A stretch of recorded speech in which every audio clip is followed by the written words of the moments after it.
We'll hear argument this morning in Case 22-859, the Securities and Exchange Commission versus Jarkesy. Mr. Fletcher. Thank you, Mr. Chief Justice, and may it please the Court.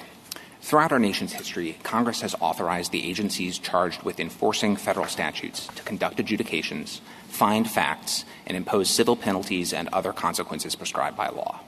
More than a century ago, this Court described the validity of those statutes as settled beyond any possible constitutional question.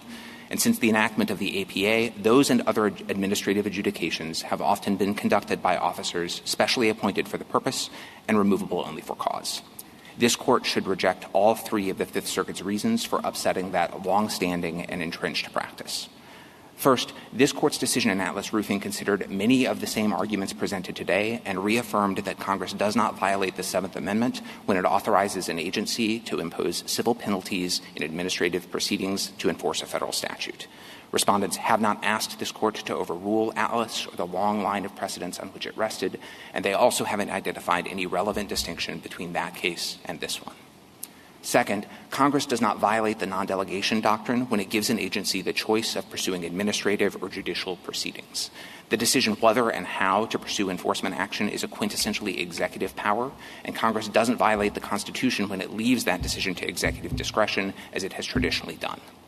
Finally, the APA's limited removal protection for ALJs is entirely consistent with this Court's decision in Free Enterprise Fund. There, the Court confronted an unprecedented agency, a powerful law enforcement board that was insulated from removal by an unusually stringent provision and that was not subject to the SEC's control. Here, in contrast, ALJs are purely adjudicative officers who are subject to the Commission's plenary control and review of their decisions, and the APA's modest for-cause removal standard gives the Commission ample authority to remove those ALJs if they fail to accept supervision. I welcome the Court's questions. But you do agree, Mr. Fletcher, that it depends on the type of right involved? We do. We take this Court's statement of the public rights doctrine from Atlas Roofing and other cases, and the argument we're making here is limited to the particular strand of the public rights doctrine that the Court has described in Atlas and other cases. And how would you define public rights? So I think the Court has acknowledged most recently in oil states that the public rights concept is contested. The Court has never fully plumbed its outer perimeters. I think what I'd say is the strand of the doctrine that's relevant here is the same one from Atlas, which is when the federal government, an agency, is enforcing a federal statute in an exercise of its sovereign powers, that's a matter involving public rights. If I don't agree with you that we're talking about public rights here, that the private rights are involved, would you then think that it is required that it be adjudicated before an Article III court? So we haven't made an argument. There are some circumstances, cases like Shore and Thomas, where the Court has said in some circumstances it may be permissible to assign initial adjudication even involving private rights to non-Article III tribunals. We're not making an argument like that here. We're resting on the argument that this is a classic public rights case within this Court's precedents, and also we think properly viewed as a matter of first principles. Mr. Fletcher, could you go directly to Justice Thomas's question? He's already written on this issue. And he thinks that a private right is any right that involves property, life, or liberty, basically. Yeah. Could you address that part of the Justice's stated views? I'm happy to. Justice Thomas, you have addressed this at length in Axon and in other writings.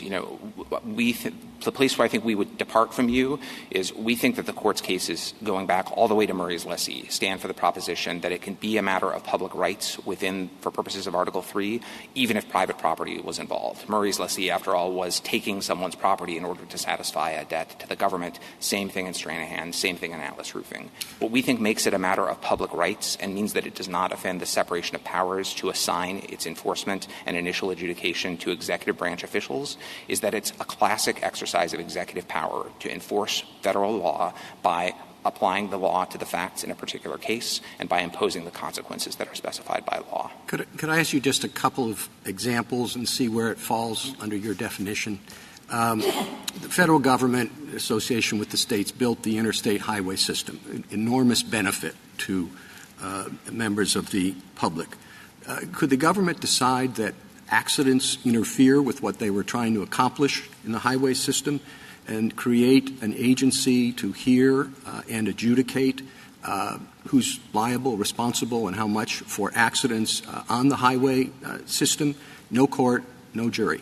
No, Mr. Chief Justice, not under the strand of cases that we're relying on here. I take the hypothetical to be, could Congress replace the tort system that would adjudicate liability between individuals, the party involved in a crash? Well, only on a system where they gave the benefit of which those people that have the accidents are taking advantage of. I understood that to be part of the aspect of the public rights doctrine. I think there are strands of the court's public rights cases that talk about government benefits. I think usually the sense in which that's relevant, and the only sense it would be relevant to the argument we're making here, is when it's the government itself. It's public rights are matters between the government and the public. Sometimes that's So what about health care? The government's involved in the health care sector, and could an agency determine that the cost of medical malpractice claims throughout health care, not just the particular aspect which the government's participating in, interferes with what they're trying to accomplish in the health care system, and so the subject of medical malpractice will be handled by a government agency, an expert agency, to reduce the costs of the benefit of health care that the government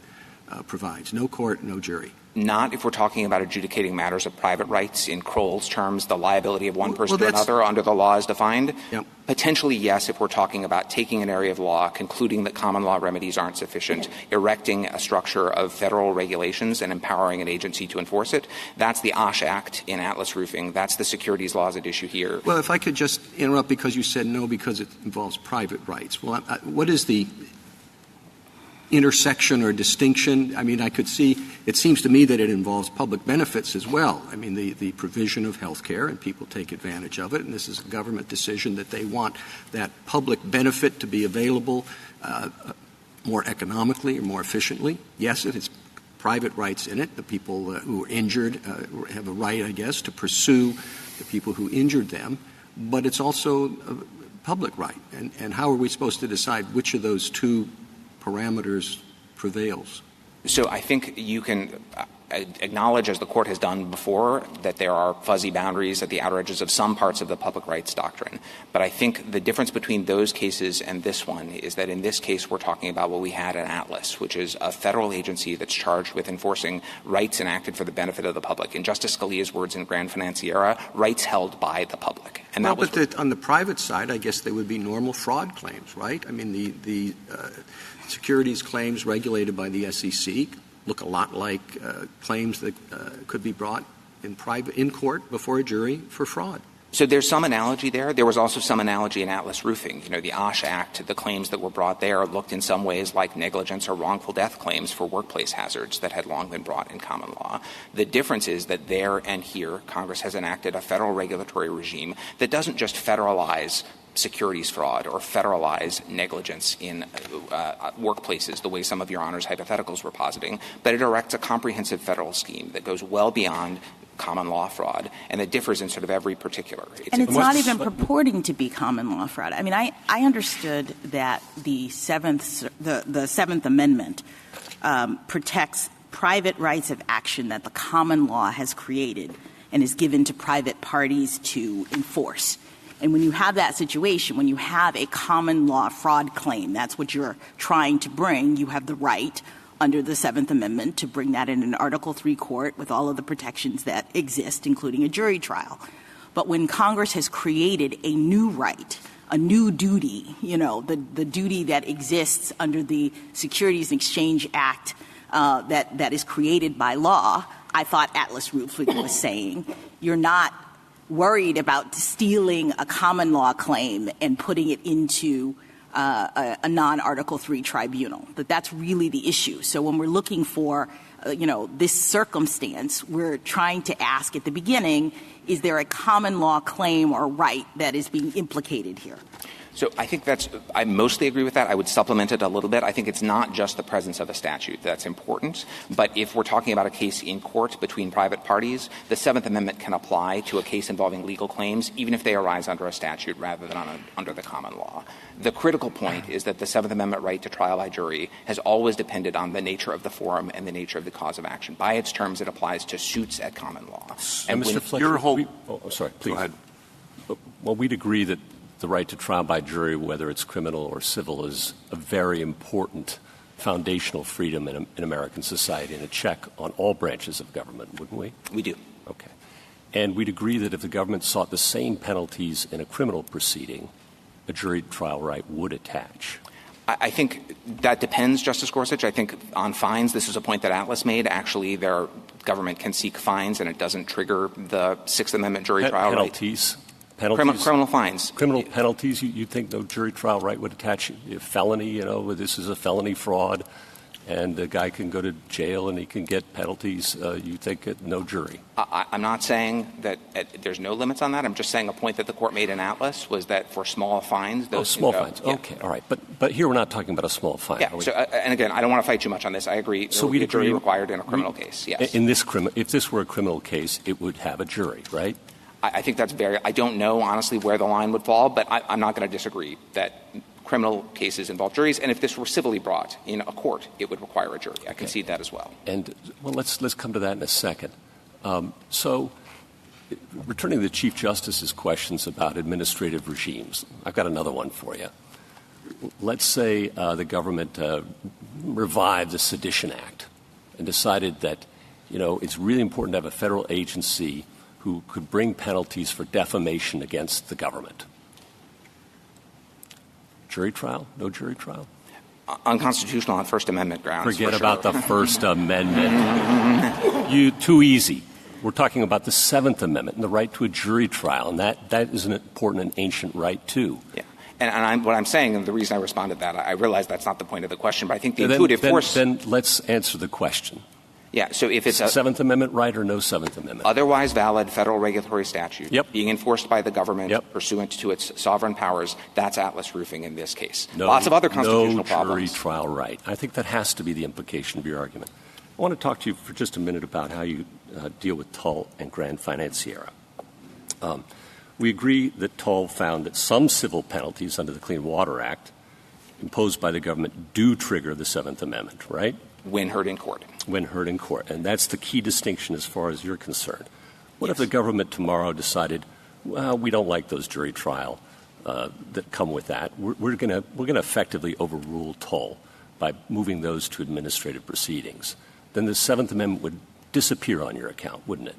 Yes, but that's Atlas, too. And the Court recognized and looked at all of the history and the importance of the Seventh Amendment, but said it's always been tied to the nature of the forum. There have always been circumstances where important rights get adjudicated without a jury in admiralty or equity I understand that. I think and this is just that. The key part of the answer is yes, that would overrule the pre-existing Seventh Amendment right this Court recognized in Tull. I disagree that it would overrule that right, respectfully, Justice Gorsuch. I think the would right in Tull... evaporate it? No. It would dissipate it? What verb would you prefer? No. The Seventh Amendment right that the Court recognized in Tull is the one in the Seventh Amendment, which is a right in suits at common law. Okay. If it's an administrative proceeding, it's not a suit at common law. Okay, so let's talk about Grand Financiera, which applied Tull's test in a non-Article III tribunal, right? Yes.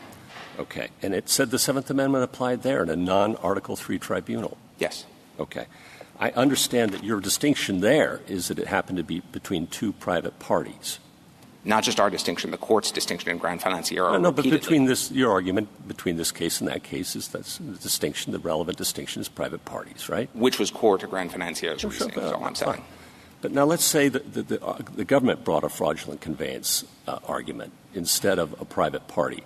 Then the Seventh Amendment right would again, on your account, I think, dissipate, disappear, whatever verb you want to use. So I'm not as sure about that, Justice Gorsuch. I think the principle in Atlas Roofing, the one we're relying on here, is government enforcement in its sovereign capacity. If you're talking about government in its proprietary capacity, bringing a fraudulent conveyance claim as an ordinary participant in bankruptcy. No, it creates some statute much like the one we have here that looks a lot like fraud, but a little bit different in sovereign capacity. Yeah, so there are a lot of statutes that say that in those circumstances the government can proceed in administrative proceedings without a jury trial right. Yes. Thank you. Can we go to that question? Justice Gorsuch called it small differences.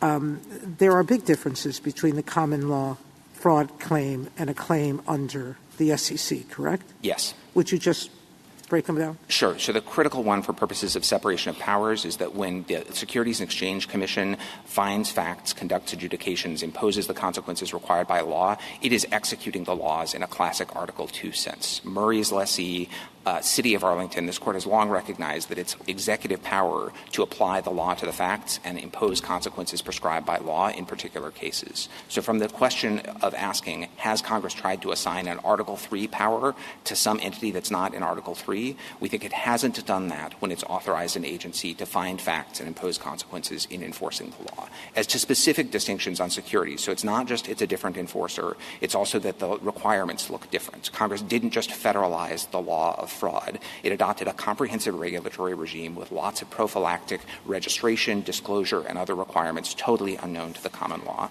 It provided for enforcement by the public, not by private parties, and provided different remedies, including not just things like disgorgement or damages, but bars on participation in the industry, deregistration of securities, civil penalties. None of that was found in the Mr. common law. Fletcher. The remedies, different I'm sorry, elements? if I may finish, the remedies were different, but so are the elements of the fraud.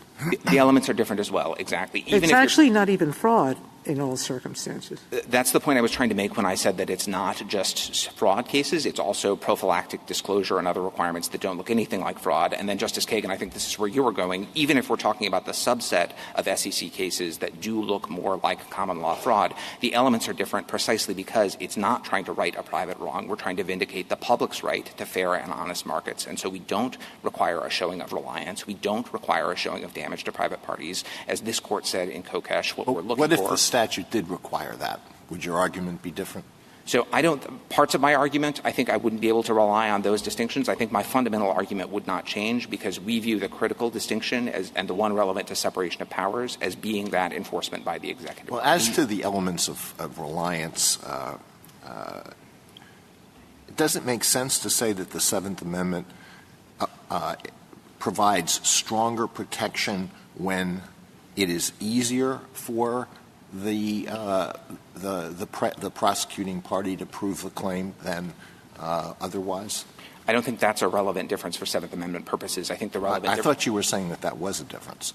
No, I'm saying there are elements of common law fraud that are omitted under these circumstances. I took the thrust of the question to be, are we concerned that there's some sort of circumvention going on? Has Congress taken common law fraud and handed it from the courts to an agency? I think the constitutionally relevant distinction in our view is that this is something that has been assigned to a federal agency. Mr. Fletcher, your whole argument on this civil penalties point seems to depend on Atlas Roofing. You've mentioned it already probably 10 times.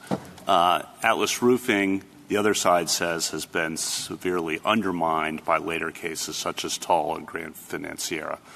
Justice White, as you know, suggested parts of Atlas Roofing had been overruled in his dissent in the latter case.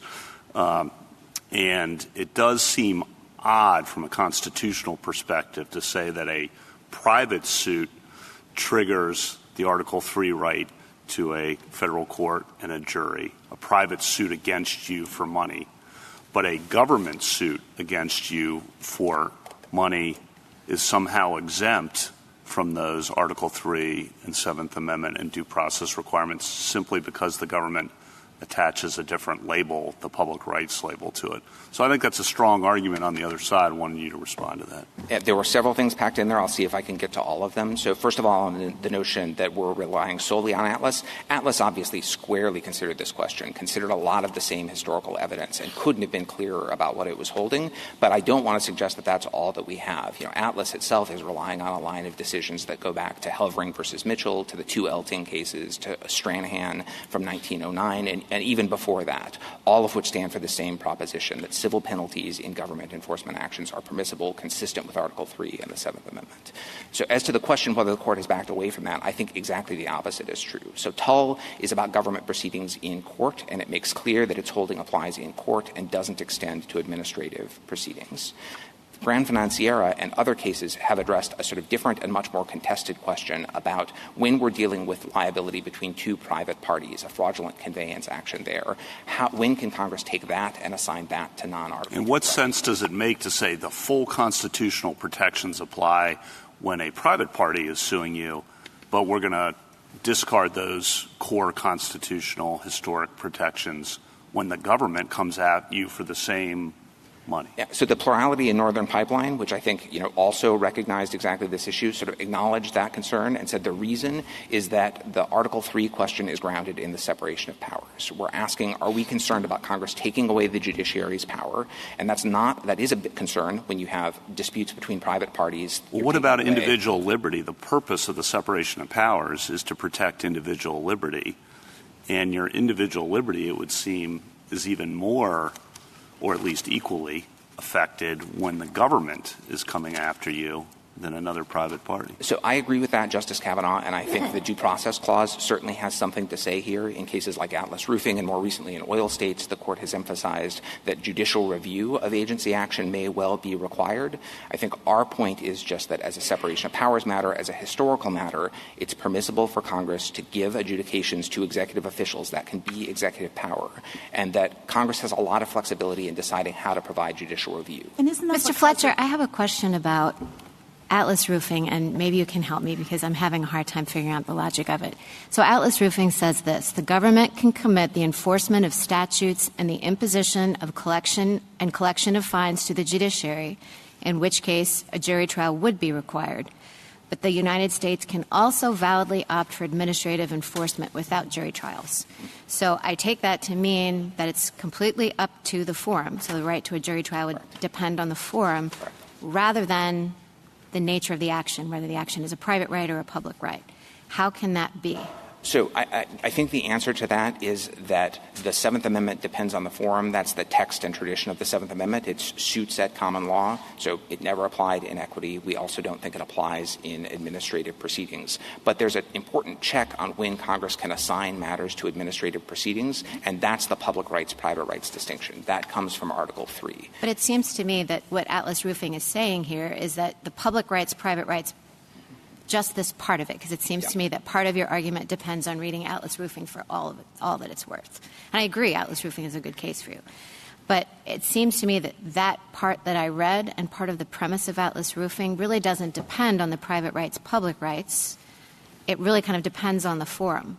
And it's obviously true, right, that if you're in front of an agency, you're not entitled to a jury trial. So that's the whole question. So it seems to me if you have an entitlement to a jury if you're in federal court, I don't understand then how you not have that right, how it can go to an agency. So we look at the question the way the Court did most recently in oil states, which is consistent with Atlas Roofing. We think the first question is this a matter that can be assigned to an agency? And that's governed by the public rights question under Article 3, right? And if the answer to that question is yes, then the Seventh Amendment doesn't impose additional constraints because by its terms and by tradition, the Seventh Amendment doesn't. Then why would you have those rights if the government chooses to bring the action in the court? Why would you have those rights? Because I take it what Atlas Roofing is saying there is that if you have the exact same action, and let's assume it's public rights, that you could somehow have a right to a jury trial if it's in a court. Right. And I think the difference is if it's in a court, the Seventh Amendment applies by its terms. If it's permissibly assigned to an administrative agency, the Seventh Amendment doesn't. Why? Is that because the Seventh Amendment says suits? Is that why? That's part of it. I mean, I think that's very strong textual evidence. That's also the longstanding historical understanding and the way the Court has always approached it. I mean, it's a really interesting question that Justice Barrett raises because I think it appeals to this intuition. Like we know jury rights are very important, and everybody agrees with that. And the idea that you would have it in one place and not have it in another place, I say, well, why is that? But I'm taking you to say that we've said that many times over, that the only relevant question here is the Article 3 question, that once the Article 3 question is decided in favor of allowing the proceeding to go forward in an agency, there is no independent Seventh Amendment question. And I guess the question is, well, why shouldn't there be? Were we right to have said that, I think, 4 or 5 times? At least. That's actually not quite my question, because in Atlas Roofing it seemed to say, I mean, I agree that the Seventh Amendment and then the separation of powers and the Article 3 line of cases reinforce each other in this respect. But then why in Atlas Roofing is it assuming that the exact same suit would trigger a right to a jury trial in a court, but could simultaneously be assigned to an agency? Because I take that to be the exact same thing. I mean, I take the court really to kind of be saying there, if the Ash Act, if the agency had decided to bring it in a court, that it would have been triggered. Yeah. And obviously it's not true that everything that's brought in a court triggers a right to a jury trial. It's only those that were suits at common law. Right? So I guess I just don't understand the logic here, but for a different reason than Justice Kagan's saying, at least I think. So I apologize, Justice Barrett. I may not be completely following. I think it's that only if it is in court do you ask the Seventh Amendment question, which, as you say, sometimes the answer is yes, you have a jury trial right. Sometimes the answer is no, you don't have a jury trial right.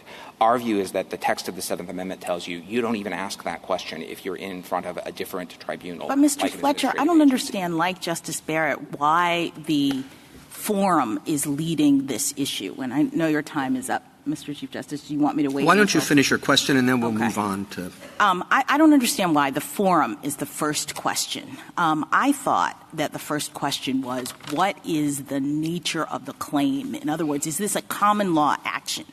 The concern that you mentioned many times was, is the law of fraud being federalized? And when the law of fraud is being federalized, the Seventh Amendment is implicated, because what the Seventh Amendment is doing is protecting the right of a person who has a common law fraud claim to bring it in federal court and not have it directed into some forum where they don't get a jury trial. So it seems to me that the initial question is, what is the right or the duty or whatever that is being established? And so Atlas Roofing begins by acknowledging that the Act created a new statutory duty, right? So when we have this new statutory duty, it's not a common law duty. The question is, can this new duty be directed to an administrative tribunal without Seventh Amendment protections or not? And Atlas Roofing says, of course, because it's a new duty. It's not – we're not worried that they're stealing the common law claims and putting it into this situation.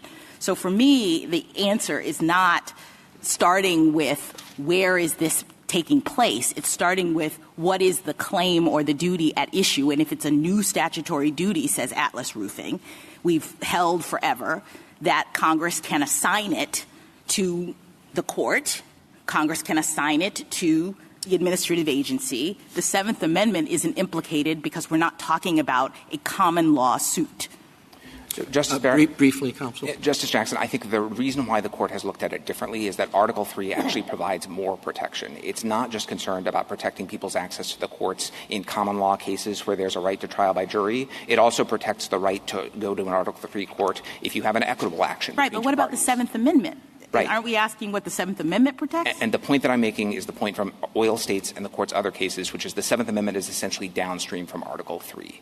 It applies – it's a forum-dependent right by its terms, suits at common law. If you have something permissibly assigned to an administrative agency, you don't have a suit assigned at common law. And so as the court said at the end of its opinion in oil states, if you've answered the Article III question first and it's permissibly in an agency, that resolves the Seventh Amendment question too. Thank you, counsel. Just a couple of questions. Justice Kagan pointed out that what the Constitution says were suits at common law. And I think that may be a better focus than a concept that we've had a great deal of trouble with anyway of public rights. And it's also what we said in Stern, that the one thing you can't take away from the court, suits made of the stuff of the traditional actions at common law tried by the courts at Westminster.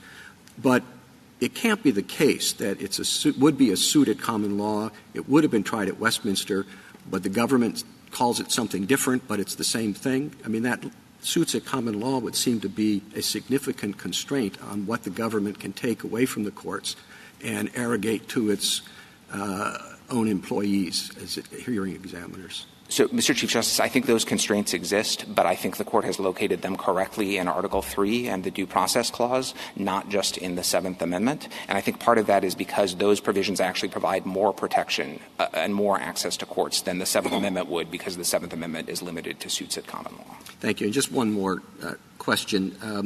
Atlas Roofing is 50 years old, and the extent of impact of government agencies on daily life today is enormously more significant than it was 50 years ago.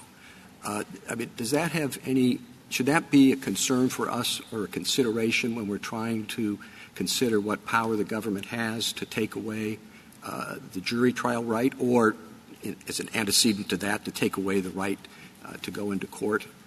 I mean, your government is much more likely to affect you and proceed against you before one of its own agencies than in court.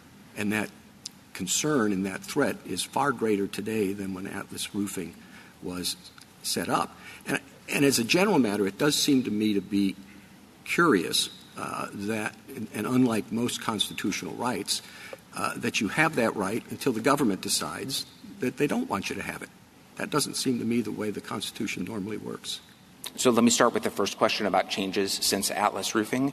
I think it's true there are more agencies now than there were then. I don't think that changes the relevant constitutional principles. I think the one thing that it does highlight is the extent to which Congress has relied on Atlas Roofing. At that time, the court said, these are already very common practices. They have only become more so ever since, as Congress has relied extensively on this court's holding that this is a permissible way to provide for the government to enforce the rights held by the public. Now, I take your point about questions of fairness and about the rights of individuals. Those are important considerations. I think the only place I would differ from you is that we think those are best answered by the Due Process Clause, which speaks to the requirement of judicial review, and by the provision of judicial review of the agency's actions at the back end.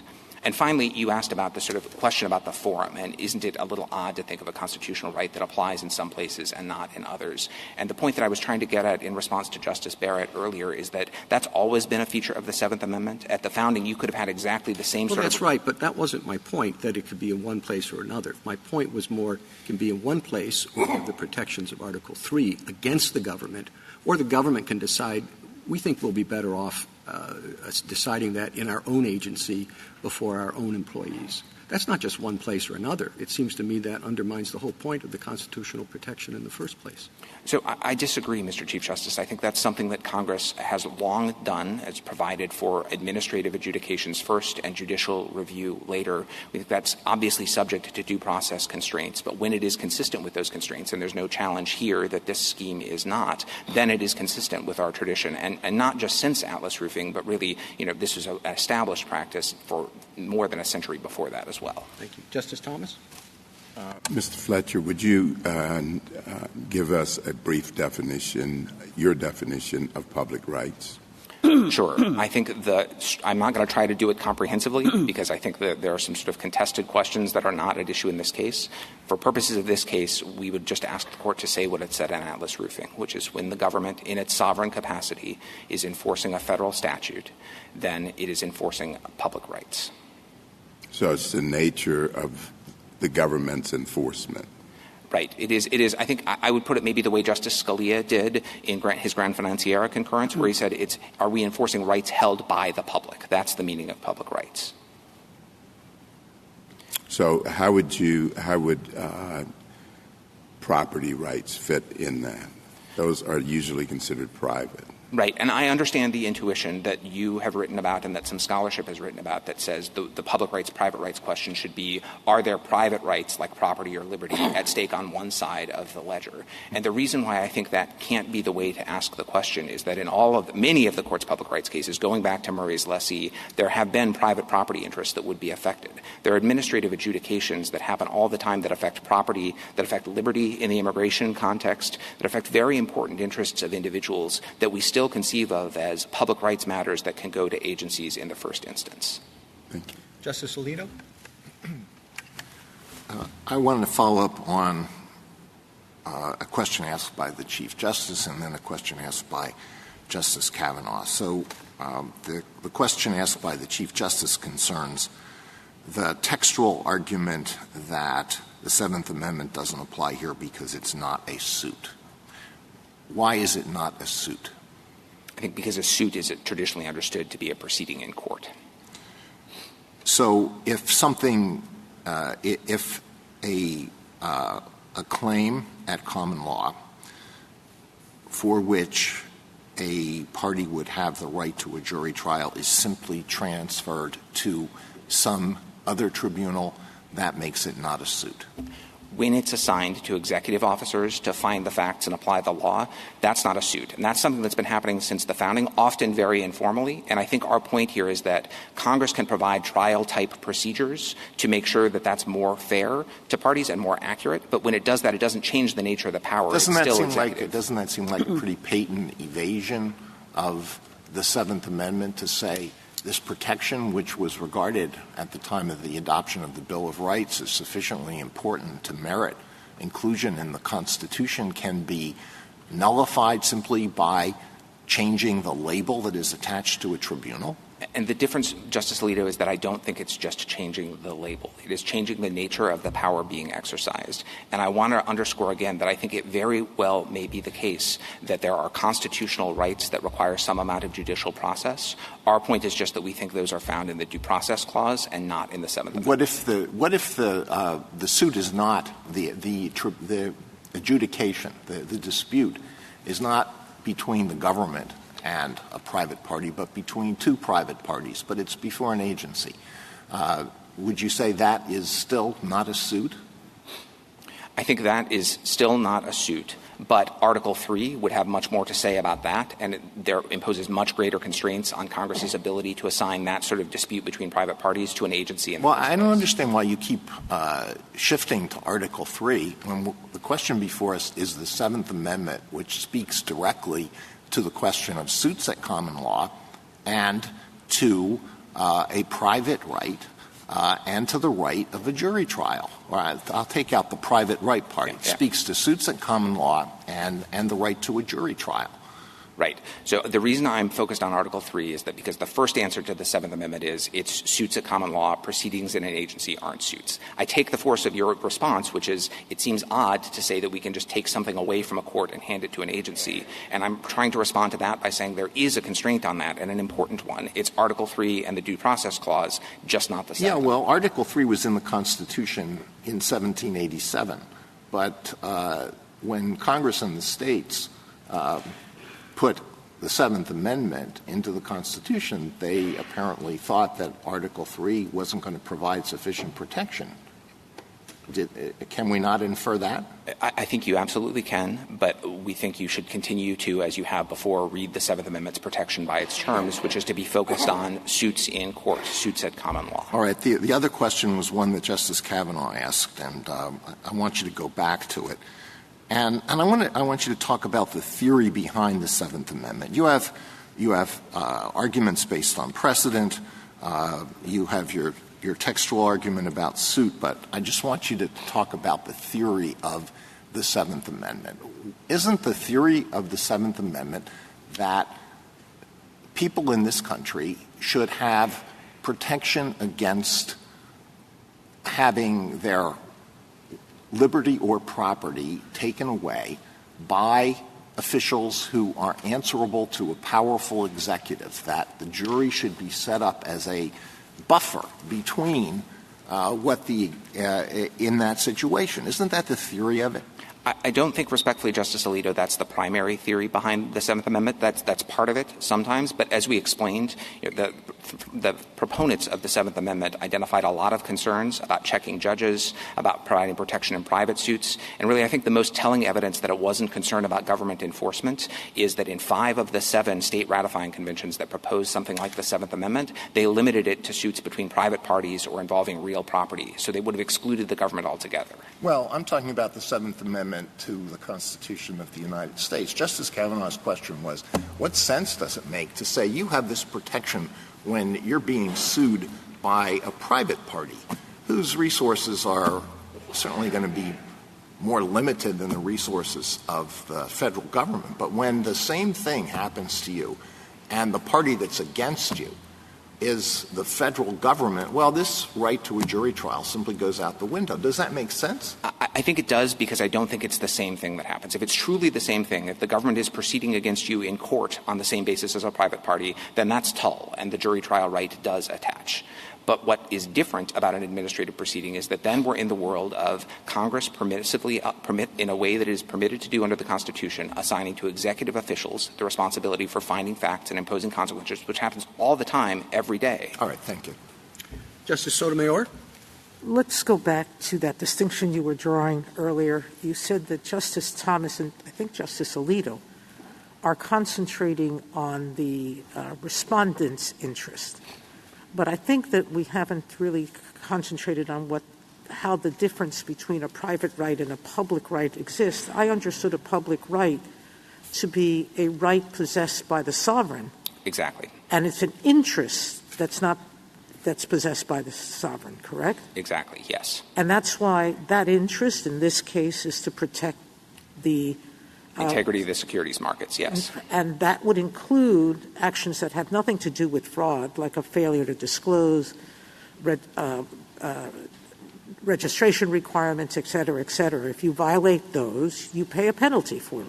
Exactly right. And I think that also points up why it would be very difficult if the court were to try to go down my friend's road and to say that the Seventh Amendment or Article 3 depended on how closely analogous the agency's enforcement action was to some suit at common law or to common law fraud. I think that would require having to parse on almost a provision by provision of the securities or other laws, or even on a case-by-case basis. And there's no real principled yardstick for asking how analogous is too analogous for those purposes. Well, I mean, and you're absolutely right. From Murray Lease down to our INA case to everything else, we've permitted the public interest to be protected in an administrative proceeding, correct? Correct, yes. Now, I'm going to pose what I consider the hardest question.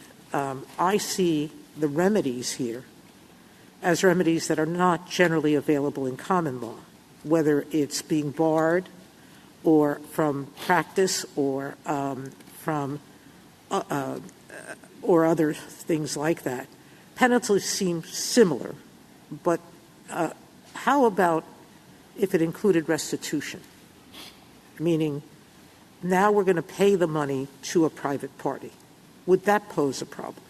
I don't think it would. First of all, in this case, there's a disgorgement remedy, and the SEC, the money goes to the SEC in the first instance, but then the SEC And I think disgorgement is always very different because that's more like a fine or So our view is that even if part of the remedy that the government is securing for the public, for the sovereign, in the name of vindicating the public interest, then is later paid over to private parties, that's still a matter of public rights. And that's not new here. The two Elting cases from 1932 that we describe, the penalties were not just a civil monetary penalty enforced by administrative officials. Those were immigration cases about unlawfully bringing non-citizens to the country, and administrative officials also made people who violated those laws refund the non-citizens fare for the passage to the country. So this idea that administrative penalties and permissibly enforced in a public rights way includes providing some relief to private individuals dates back at least that far.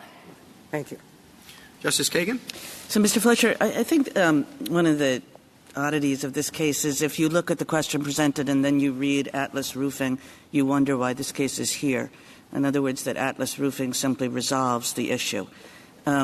But you suggested that Atlas Roofing was not a one-off in the sense that it had a real historical grounding. You said that in your introduction, and I wanted to give you an opportunity to explain how that's true. But I also want you to go forward from Atlas Roofing because, of course, there are precedents that we have that have been eroded over time, that have been changed, that don't get 100% of their value 50 years later as they do the moment they were issued. And I think some of the questions that you've been asked here, are to the effect of, well, might that be true with Atlas Roofing? Either because we have some idea of first principles, true or constructed, or because we have some idea that subsequent precedents in some sense narrowed or weakened Atlas Roofing. So go backwards for me, go forwards for me. And so let me start with backwards and then forwards. Going backwards, Atlas Roofing grounded its decision in a long line of prior cases. I think the best one to look at, if you were just going to pick one, is Oceanic Steam Navigation versus Stranahan. It's an immigration case from 1909. Many of the same arguments are presented. A party was subject to a fine by administrative officials, and they came to court and they said, if you're going to impose a civil monetary penalty on me, you've got to go to an Article 3 court with all of the protections that entails. And the court said said in the line that I quoted in my introduction, the understanding from the beginning has been that Congress can legislate, impose civil penalties, and have executive officials impose those penalties in the first instance. That same thing is reflected in Passavant, which is a case from 1893, in the Elton cases from 1932, in Helvering versus Mitchell. And those aren't just, pinpoints in the landscape. All of them are saying this is a thing that Congress has long done. It is a thing that commonly happens. So it's not just precedent. I think it's also practice of the government that this Court has often looked to as being very important in the separation of powers. So going forward, both to what the Court has done so far and what some of the questions suggest the Court might do, I don't think there's any way to read the Court's subsequent cases as retreating from Atlas Roofing. All of them that my friend relies on dealt with the sort of more contested fringes of the public rights doctrine when you're talking about the liability between two private parties. That's Gran Financiera, Thomas, Shore, Stern versus Marshall.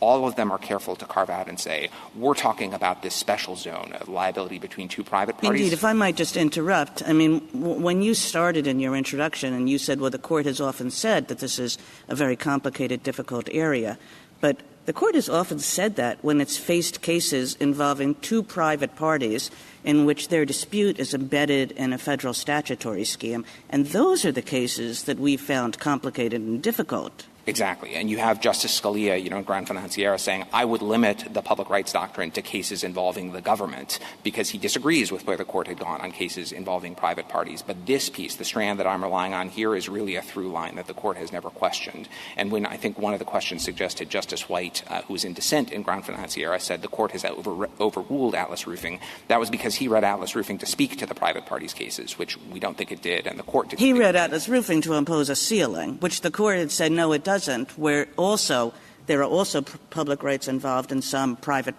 cases. Right, exactly. And so then, if I could, you asked about going forward and some of the questions that have been raised about first principles. We don't think, for the reasons that I described, that there's anything wrong with Atlas Roofing as a matter of first principles. Quite to the contrary, we think this is a separation of powers matter, and this strand of the public rights doctrine is a reflection of it being a core exercise of executive power sometimes to adjudicate matters and apply the law to the facts and impose consequences. It's immigration, it's seizing goods, it's taxes, it's customs, it's all throughout our history. It happens all the time. And I think the concern that I have about trying to re-examine all of that at this late date is really the consequences it would have both jurisprudentially and practically. So as a jurisprudential matter, some of the scholarship that Justice Thomas has relied on in his very thoughtful separate writings on this question very much acknowledge that they are saying that administrative law has taken a wrong turn 100 years ago and needs to be fundamentally reimagined. I think that's a heavy task for the Court to take on, and I think if you were inclined to do it, you certainly shouldn't do it in a case like this one where I don't understand my friends to have asked you to overrule even Atlas, much less all of the other cases, much less tried to make the showing that really grapples with all of the consequences. And when the Chief Justice made the point that it's been 50 years and things have changed and that administrative agencies are more powerful, well, so too in those 100 years, our problems have only gotten more complicated and difficult. And it's usually Congress that decides how to solve those problems and whether administrative agencies with the kind of expertise that they have are the appropriate way to solve those problems, not this Court, which decides, we really only need common law suits to deal with securities regulation. Exactly, Justice Kagan. And I think the growth of civil penalties and administrative proceedings in particular, a lot of that is traceable to a report from the Administrative Conference of the United States in the 1970s that said this is a practice that is, on sound constitutional footing. Some agencies have long had it, but we think there'd be real salutary benefits both to the regulated parties and to the agencies of giving them the authority to do this because it can be done more efficiently in administrative proceedings, because often administrative penalties are a lesser sanction than some of the penalties that were at stake there, like permanent debarment from an industry or revocation of a license or something like that. And Congress has taken that ball, blessed by this Court in Atlas Roofing, and really run with it in a lot of other statutes since. Thank you. Justice Gorsuch? So, Mr. Fletcher, with respect to your argument that Congress can move something from courts into agencies and the Seventh Amendment doesn't speak to that because it's not a suit, I think Noah Webster described a suit as any action or process for the recovery of a right or a claim before any tribunal, which would seem to be a problem. That's a pretty contemporaneous definition. And then Justice Brennan in Gran Financiera, I think, addressed your argument pretty squarely when he said Congress cannot eliminate a party's Seventh Amendment right to a jury trial merely by relabeling the cause of action and placing jurisdiction in an administrative agency. Thoughts? Yeah, so I guess I think that's still inconsistent with what the Court has said in Gran Financiera. I just quoted from Gran Financiera. I misspoke. I don't think that's what the Court held in Gran Financiera. It's inconsistent with what the Court said. You're saying I misread it, Mr. Fletcher? No, Justice Gorsuch. I'm saying he said that that's a purely taxonomic change. Yes. And that's not enough to render it no longer a suit for purposes of the Seventh Amendment. Yes. And right? I think in context, Gran Financiera is talking about a proceeding that was in a bankruptcy court in the Article III setting. I think the Court's subsequent cases, including oil states, have said if you're permissibly in an Article III tribunal, then the Seventh Amendment doesn't have independent work to do. I apologize for misidentifying the case I was relying on. All right. But it would seem strange, and we don't usually say that the government can avoid a constitutional mandate merely by relabeling or moving things around. It's as much a violation to do something indirectly as it is directly, we usually say, right? In some cases, but again, Seventh Amendment has always been forum-dependent. And, Justice Gorsuch, I just think it would also be odd to say if executive officials impose penalties or other consequences very informally in ways that don't look at all like a tribunal because it's just the customs officer saying you owe this much duties, then I'll get to customs in a second. But with respect to the growth that the Chief Justice and Justice Kagan were talking about, this is not your grandfather's SEC, right? Penalties were not something that were part of Jim Landis's original design against private parties, let alone against all private persons, right? That's right. That came started in 1984 and was limited to insider trading claims, and then it was expanded. And what is at issue before us is a 2010 amendment to the law, right? Not quite. Both 2010 and the 1990 amendment as well, but yes. The 1990 and the 2010. Yes. Yeah. So it's a relatively new thing, right? For the SEC, yes, not for agencies writ large. I understand. And as I went back and looked just to see, what's the scope of the problem here, and I came up with, my law clerk found that the ALJs in the SEC, there are a total of 5 of them. Is that about right? I think it may be 3 now. Maybe yes. 3. Yes. So we're not talking about a huge number of cases. Again, for the SEC, yes. For the administration at large, it's a huge number. Most of the ALJs work for places like the Social Security Administration, right, which give benefits. And we're not talking about penalties. About 80% of them are at SSA. The rest of them are at other agencies, yes. Okay. And then with respect to history, your best examples, I think, are on page 23 of your brief. 22 to 23, yeah. The customs, right? Yep. Tax and immigration. Yes. Okay. Those are the 3 areas you'd have us point to. Any others? I mean, Atlas Roofing as well. Obviously. Right? Couldn't leave it out. But, I think also the reasoning of those cases is not tied to those particular exercises of power. And, in fact, to the contrary, in Stranahan, the challenger in that case said, this is a power that only exists in tax and customs cases. It shouldn't extend here. And the court rejected that and said it's not that limited. It applies here, too. And then on Atlas Roofing, the challenger said it's just customs and tax and immigration. And, again, the court said it's not so limited. Okay. Then with respect to Tull and Gran Financiera and their impact, Justice White, for whom I have great fondness, thought that they were overruled, didn't he? He did in part, but that was based on a different understanding of the Atlas Roofing decision than the one the majority had. And then you referenced Justice Scalia and his belief that there had to be the government involved in the case to render it a public right. He made clear he thought that was a minimum. Yes. Right? That was not the test writ large, correct? Yes. And it's not our test writ large either. And then we all agree Congress has a lot more problems on its plate today than it did 100 years ago or even 50 years ago. But that doesn't mean that the constraints of the Constitution somehow evaporate, do they? I agree. Thank you. Justice Kavanaugh? You've been resisting talking about the Seventh Amendment, saying that doesn't apply because it's not it only applies to suits in court, and said we should talk about Article 3 and the Due Process Clause. So I'm going to take you up on that. Right. On the public rights definition, because that seems to be the key line for Article 3. Do you agree? Yes. Okay. And in Stern, the Chief Justice's opinion said that public rights extended, quoting Northern Pipeline's plurality, only to matters arising between individuals and the government in connection with the performance of the constitutional functions of the executive or legislative departments that historically could have been determined exclusively by those branches, which suggests a line that may track due process clause between benefits and penalties. And I want you to respond. Is that incorrect, that statement, or what's your response to that line from Stern v. Marshall? Yeah, so the Court has said that a couple times. I want to say what I think it means, and then I hope to say why I think if you read it the other way, as you're suggesting, that might have some really troubling implications. So on what I think it means, I think the Court is talking about matters that could be determined exclusively by the other branches insofar as Article 3 is concerned. I don't take it to be saying things that you could assign to the executive branch and foreclose all judicial review altogether. I think that's true of a lot of the things that we think of as being classic public rights type cases.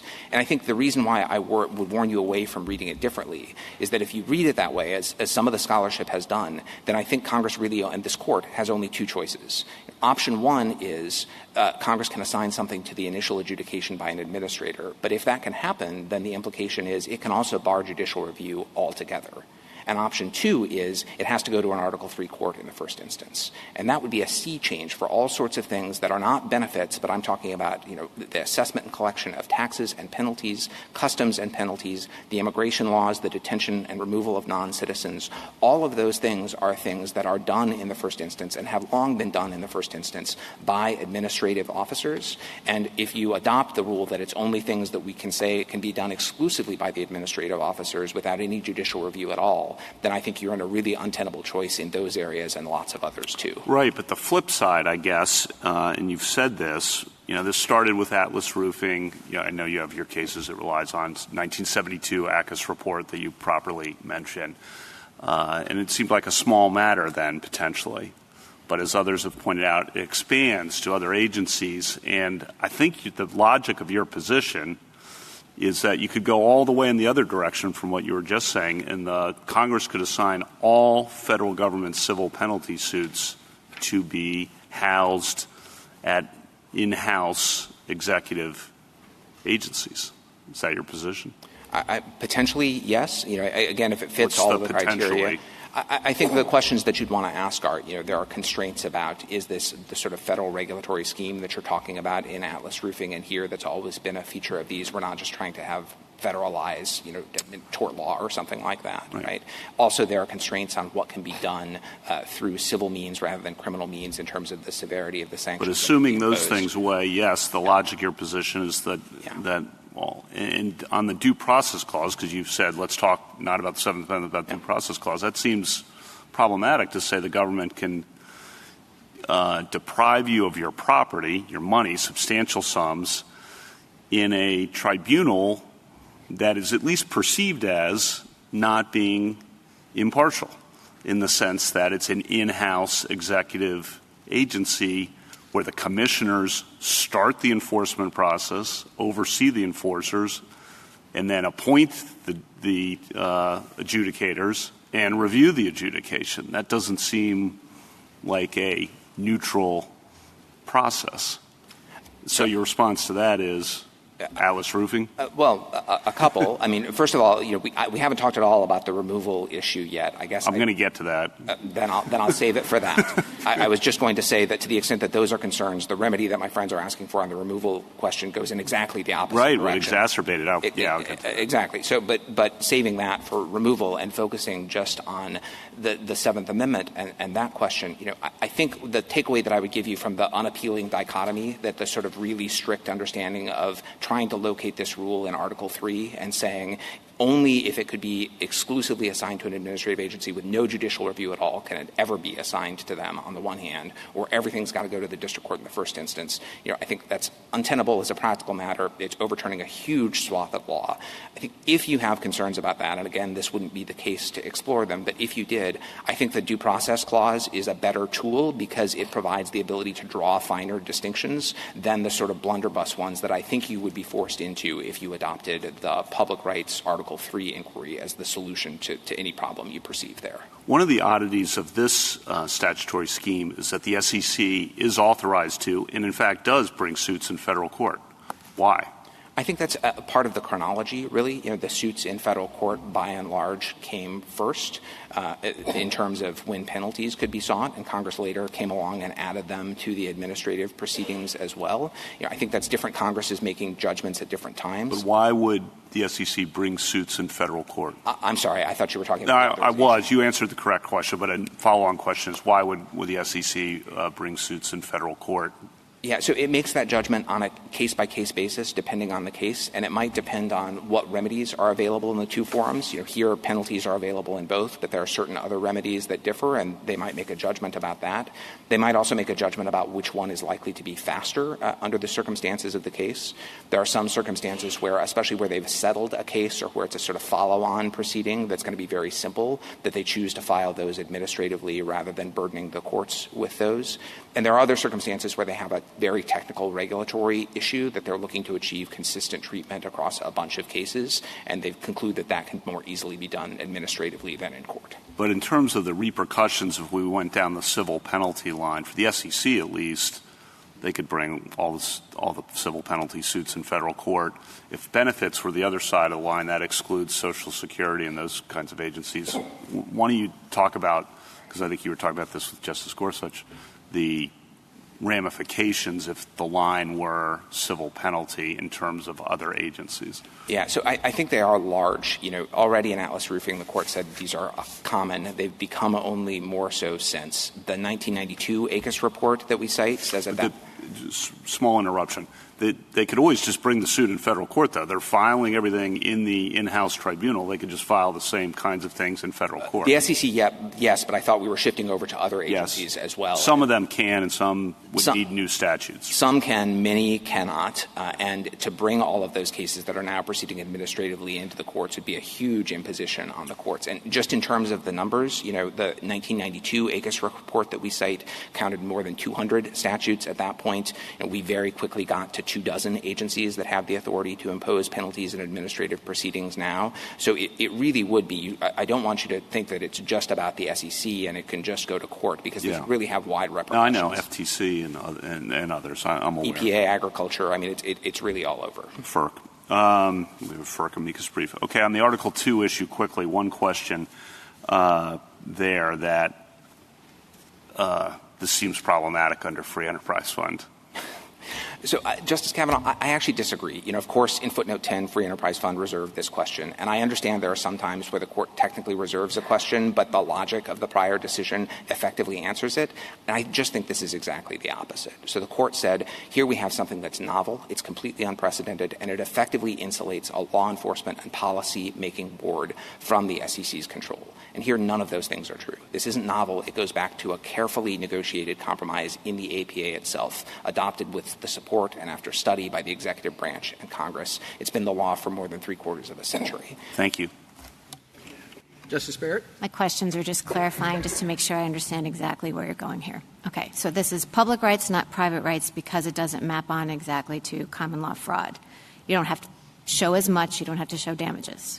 Principally, our view is it's public rights, not private rights, because it's enforcement by the government of rights that are held in the public to vindicate a public interest in the securities markets. We think also, in addition, there's no concern that Congress is circumventing the laws of fraud by just replicating or federalizing the common law of fraud, because the elements are very different. But that's not the principal distinction we're relying on. Okay. If the SEC pursued Jarkesy in federal district court, he's entitled to a jury? Yes. And that's because it's a suit, because the judge is the fact finder? That's because it's a suit. Well, and the jury. And that under this court's analysis until it would qualify as one triggering the Seventh Amendment right. Exactly, yes. But when it's brought in front of the ALJ, exact same proceeding, but it's executive action there because the ALJ and the agency is the one finding the facts. Exactly. It looks like a trial. It has trial-type procedures, but that's an exercise of executive power. The jury trial right has always been thought of as an adjunct to the exercises of the judicial power in the courts. And the lesson from all of this court's cases, City of Arlington, Murray's lessee, is that even when the executive branch conducts an adjudication and applies the law to the facts, even if it looks like trial-type procedures to enhance fairness. That's not the sort of suit that requires an exercise of the judicial power or comes because with the it's forum dependent. Exactly. Okay. And then I just want to clarify, Justice Kavanaugh asked you what's the limiting principle, because Congress always, we hope, is acting in the public interest. So what is the limit on Congress's ability to shift these kind of adjudications for civil penalties to administrative agencies? Yeah. So, again, it has to be a federal regulatory scheme. It has to be enforced by the government. That's the critical public rights distinction. We're not displacing the courts from adjudicating disputes between private parties and raising that set of separation of powers concerns. In addition, I think you could say we don't have any concerns about just federalizing the law of fraud or something like that. This is very different. It's a comprehensive regulatory scheme like the one the court had in the Osh Act. And then, in addition, you have the sort of constraints on when Congress can assign something to an administrative agency in the due process clause in the civil criminal. But just to interrupt for 1 second, but, we are talking here about securities law, but Congress can enact such a scheme and has enacted such schemes in many, many, many different areas. The Chief Justice began by pointing some of those out.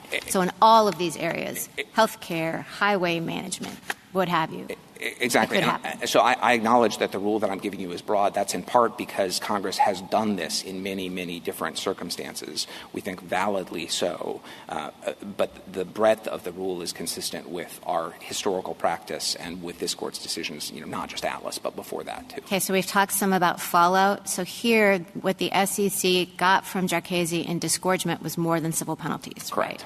And the SEC also got other kinds of injunctive relief. Correct. Right. So why do you need civil penalties? Because, Jarkesy is not disputing that you can get those kinds of things in administrative proceedings. So why civil penalties too? So can I just quibble with the premise, because this is one of the things that concerns us about this case? Okay. He is focused on civil penalties, but disgorgement also affects the private right to property. And so some of his arguments, I think the implication of them is those things also couldn't happen in administrative proceedings. I'm a little unclear about that because the argument moves back and forth from Article 3 to the Seventh Amendment. But I think the potential implications of cutting back on the Atlas Roofing understanding of public rights doesn't just apply to penalties. It's also cases involving disgorgement or other such remedies. Even if they were considered traditionally equitable remedies? So, again, if you – there's a couple ways that you could depart from Atlas Roofing. One would be to say we're decoupling the Seventh Amendment from the Article 3 inquiry, and we're going to recognize a new class of suits where Article 3 would let you give it to an agency, but the Seventh Amendment still requires a trial by jury.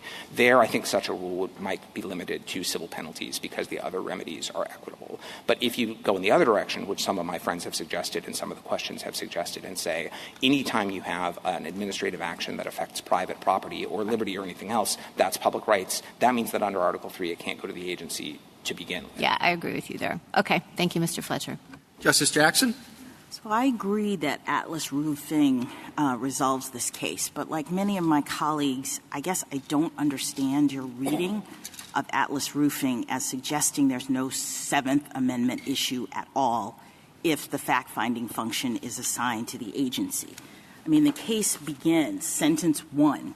The issue in this case, in these cases, is whether, consistent with the Seventh Amendment, Congress may create a new cause of action in the government for civil penalties enforceable in an administrative agency where there is no jury trial.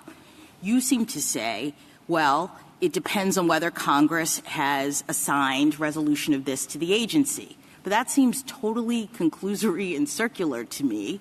And I think the question is, when does the Seventh Amendment prohibit Congress from assigning it to the agency as opposed to giving it to an Article 3 court?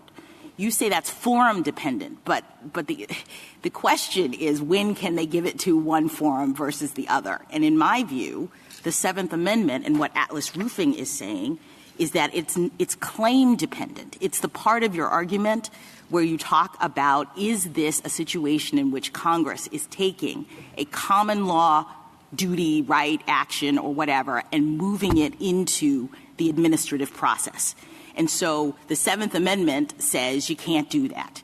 If a person has a common law right of fraud, right, the common law creates duties, like the duty not to make a representation that people rely on to their detriment. And it's established a right of action in private parties to enforce that duty. They can come to court. And the Seventh Amendment says when you have such a right to enforce that duty, you are by the Constitution, you have the ability to come to court. The government can't make you go to some administrative tribunal and have no jury. All right? But there are also other duties in the world. Those duties can be created by statute, right? They're not common law duties. And when you have a new duty, Atlas Roofing many, many times talks about this being a new statutory duty that has been created. When you have a new duty, the Seventh Amendment isn't implicated.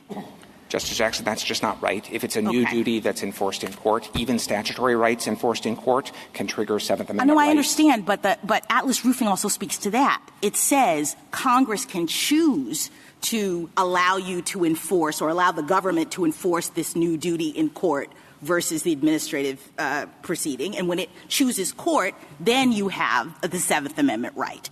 But if it chooses, I think your choice comes later in the analysis. If it chooses administrative action, it is enforcing a statutory duty. The Seventh Amendment isn't implicated, and there we are. So I think we're saying the same thing, and the only place I might differ is that if Congress chooses the administrative forum instead, we think there's an Article III inquiry there where you have to ask, does Article III let Congress choose the administrative That's fine, but I couldn't find Article III in Atlas Roofing. It's not talking about that aspect of the analysis. It's, I thought, talking about when Congress at the beginning creates a new statutory duty, and in this case it's the duty not to employ any device, scheme, or artifice to defraud in the context of securities transaction. This is a new statute. We've got this new duty. Congress says, there it is, and we're giving it to the government to enforce this for the benefit of the public. All right? That's the beginning. Mm-hmm. In that situation, does the Seventh Amendment kick in? I think Atlas Roofing says no, because we're not talking about a situation in which Congress has alternatively said any common law fraud claim out there in the world concerning securities has to now be brought in this administrative action.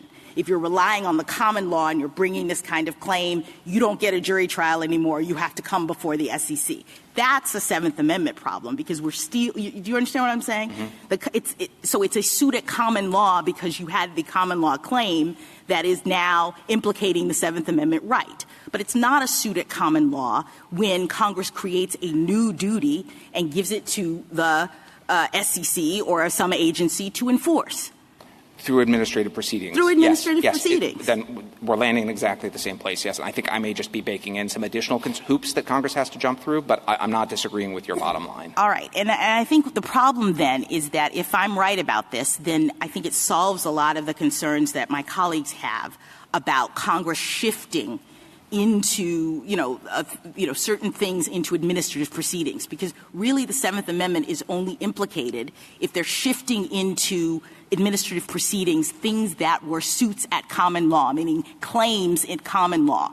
They're stealing from the private person who is protected by the Constitution that right. Right? Yes. Thank you. Thank you, counsel. Mr. McCulloch. Mr. Chief Justice, may it please the Court. Congress has steadily expanded the SEC's authority over the past several decades. And now, like a house that's been added onto too many times, it's crushing the original foundation. For the Seventh Amendment, that foundation was set in 1791. The founders thought that they had enshrined this right for government claims against citizens' property rights, still stinging from the Stamp Act and the abuses of the Vice Admiralty courts. My friend's really radical position is antithetical, totally antithetical to the founders' intent. The jury trial right should apply especially when the government is coming after a citizen for penalties on a common law claim. The SEC's position really fares no better under the public rights doctrine. These basic fraud claims are litigated privately among private parties every day, same claims, same statutes, and they've been litigated, the same basic claims have been litigated for centuries. These underlying claims do not suddenly morph into public rights claims just because the government happens to stand in as the proxy plaintiff. You'd be surprised to hear this from our briefing. But we don't think you need to overrule Atlas Roofing. Atlas Roofing actually, as modified by subsequent decisions, provides a useful template for analyzing at least the public-private rights analysis, and leads to the same conclusion that Mr. Jarkesy was entitled to a jury for these claims. And by the way, it's pronounced Jarkesy, not a number of other ways that it's been pronounced by many. The bottom line is these claims can't be considered peculiarly suited, uniquely suited for summary agency adjudication when the SEC has been trying these same claims in real federal, Article III federal courts for decades. It doesn't make any sense. And even if they could, the Article I assignment was not the SEC's to make. It's a quintessential legislative power, as this court has held, and it doesn't convert into executive power just because it's exercised by the executive, which is essentially their argument. And finally, the structural error of the Take Care Clause is a clear violation. We all agree that the ALJs at the SEC are constitutional officers, and we all agree that they're protected by at least two layers of for-cause tenure protection. Mr. Jarkesy is entitled to vacator. Be happy to take your questions. You seem to read Atlas different from the government. And it seems as though you have polar opposite position from the government. Would you spend some time on what the differences are in your view of Atlas? Yes, Your Honor. So, if you read Atlas Roofing carefully, I could give you a list of several things that were, I think, very wrong about it, most of which have been addressed and more or less corrected by subsequent decisions. But in Atlas Roofing, it's helpful to realize that the court, right before it discussed how the OSHA claims are new and how different they are, the court discussed a decision 7 years earlier, Ross v. Bernhardt, where the court held that a shareholder derivative action against directors and third parties under one of the Securities Acts, the Investment Company Act, which prevented larceny, embezzlement, misrepresentations, the same exact claims that are alleged in this case here against Mr. Jarkesy. Back then, under the common law, a shareholder derivative action had to be in a court of equity. So you don't get a jury in a court of equity. We'll get to the forum impact later. We'll address that in a few minutes. But the court held that because the real plaintiff in a shareholder derivative action is the corporation, if it took these claims to court, it was, I think, against Lehman Brothers for fraud, if they took these claims to court, then the corporation would be entitled to a jury. And so, therefore, because the underlying claim belongs to the corporation, the underlying claim is a private one, the underlying claim, the real victim was the company, so they're entitled to a jury. So the court juxtaposes that. You look at the nature of the claim versus the elements of these OSHA claims. Now, the OSHA, and this gets really right to the heart of what the problem here is. OSHA created a number of brand new, the court used the word new, I think, 11 times in that decision, used that to describe these regular, a lot of minutia, very precise regulatory requirements, such as what Atlas Roofing got penalized for, I think $600 for improper placement of a roof or a ceiling cover. So these were not claims that ever existed at common law. And those claims... Mr. McCulloch, if I could just interrupt you for a second. I mean, I have to say you're sort of describing a case that I don't recognize. Atlas Roofing says numerous times, it could not have been clearer, the Seventh Amendment is no bar to the creation of new rights or to their enforcement outside the regular courts of law. That's one statement. Congress is not required by the Seventh Amendment to choke the already crowded federal courts with new types of litigation or prevent it from committing some new types of litigation to administrative agencies with special confidence. That's another. There's another. There's another. There's another. I agree with you. It says new claims. We can talk about what new claims is. But it could not have been clearer that that what they were saying is that the Seventh Amendment was no bar to Congress making a decision that certain kinds of claims were best adjudicated in administrative agencies. Yes, Your Honor, and I think we're pretty close, actually. So maybe the dispute is if we're over pretty what close, new because is. I think that just resolves the case. That's the issue. I mean, that's the issue. That's the result.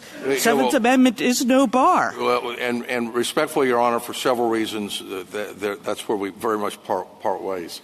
I thought that was going to be true. The reason is the court left aside traditional wrongful death and negligent claims, which the Congress had found that litigation was insufficient to protect factory workers and other people in the workplace. And so Congress said, we're going to create these new regulations. Now we are close. All these new duties. I think that that's exactly right. I think that OSHAC was. It didn't. The holding was not dependent on this necessarily, but OSHAC says, look, there were ways to proceed against these kinds of employers in federal court.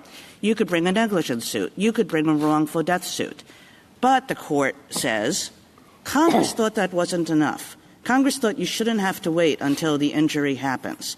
And so Congress gave power to OSHA under the OSHA Act in order to bring claims for all kinds of workplace safety issues before a death took place, before an injury occurred.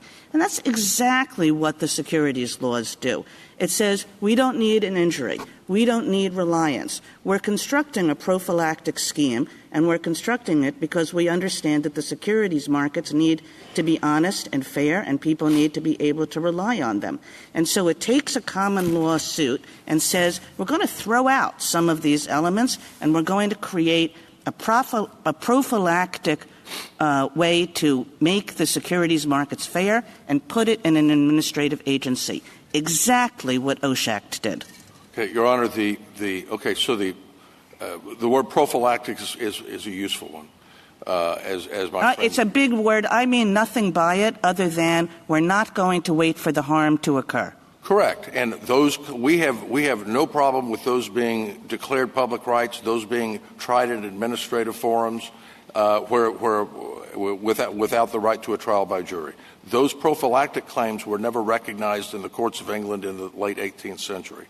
So what the court in Atlas Roofing did, after contrasting from Ross v. Bernhardt what a true private claim is, what a private rights claim is, the court in Atlas Roofing said, we'll leave this traditional litigation aside. We're going to create the prophylactics. The prophylactics can go to an Article I forum, and they didn't destroy or eliminate the wrongful death and negligent actions. Those are still there. They're still there today. And Atlas Roofing says that is perfectly fine to do.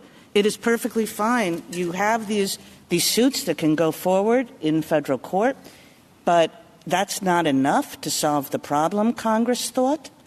And Atlas Roofing says we respect Congress's decision that that's not enough for wrongful death suits to go forward in federal court.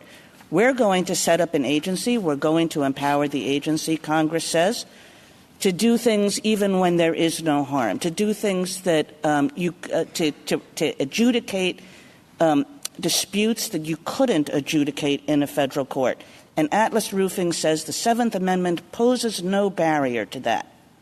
The end of this case. And I think, and the reason, Your Honor, respectfully, it's not the end of this case is twofold. Number one, the charges against Mr. Jarkesy were for traditional fraud with harm, with damages, which is what he was penalized for and what Patriot 28 was ordered disgorgement for.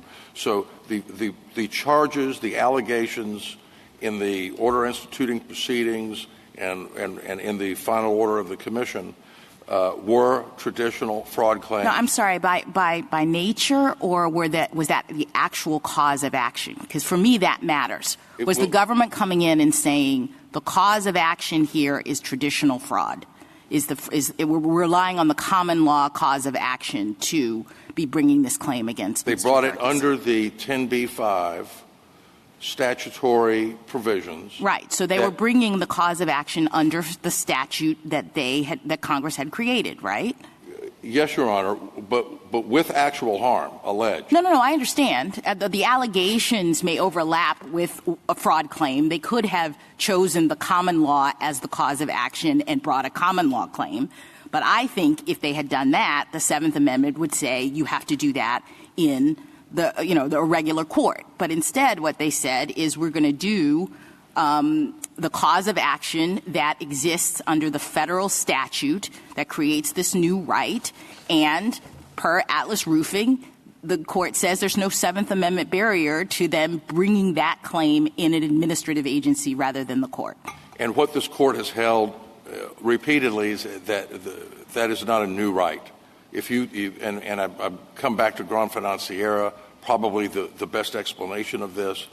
This court rejected the taxonomic change, taking a common law right, putting it into a statutory scheme, mixing it in with a bunch of public rights, and it's maybe changed a little bit. But wasn't it? But this. Go ahead.